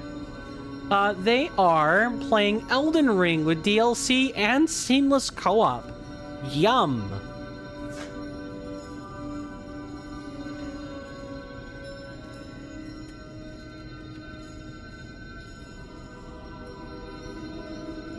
Their stream overlay looks really awesome, by the way. It's pink with pink donuts and sprinkles. Just molto bene. Anyway, for those of you that have stuck around this long on YouTube, or for those of you on Twitch, thank you again for hanging out with me, and I really, truly appreciate it. We're starting to figure out some of the secrets. We're not quite there yet. We're not quite there yet, but we're getting closer now that we've untangled ourselves from, Simon Manus. We have two questions we have to ask ourselves while we play this game. One, we know what Simon Manus's aim is, but how does the arm of God come into it? And also, the other question, we know about Geppetto's motivations. How is the frail old man who made a puppet for his son? Are we a vessel? Are we cultivating Carlo's memories for Geppetto? Is that what we're doing? Is that the motivation? How is Geppetto going to accomplish his wish? Is he going to be like, well, surely my goal of using the arm of God, assuming we're going to be unwittingly pawns of Geppetto again and taking out Simon Manus, will Geppetto sweep up behind us and take the arm of God for himself and attempt to kill everybody to bring back his son? I shudder to think about the who's the real monster? The visible one or the invisible one? And are the bounds of grief really the justification for evil acts ever in history? I mean, I just spat out so many important questions, but the important one, other than the one about salmon,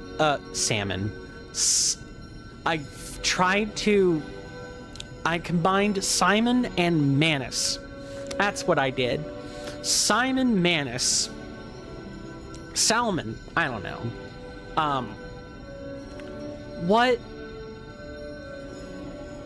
Oh, I just blanked.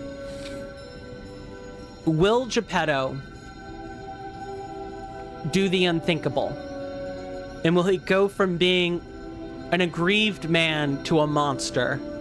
That's the thing we have to ask ourselves. That's the other question. Will Geppetto actually have the cojones to do it? Well, before I embarrass myself further, my name is Coinstamp, or Swirling Vortex, or Steven.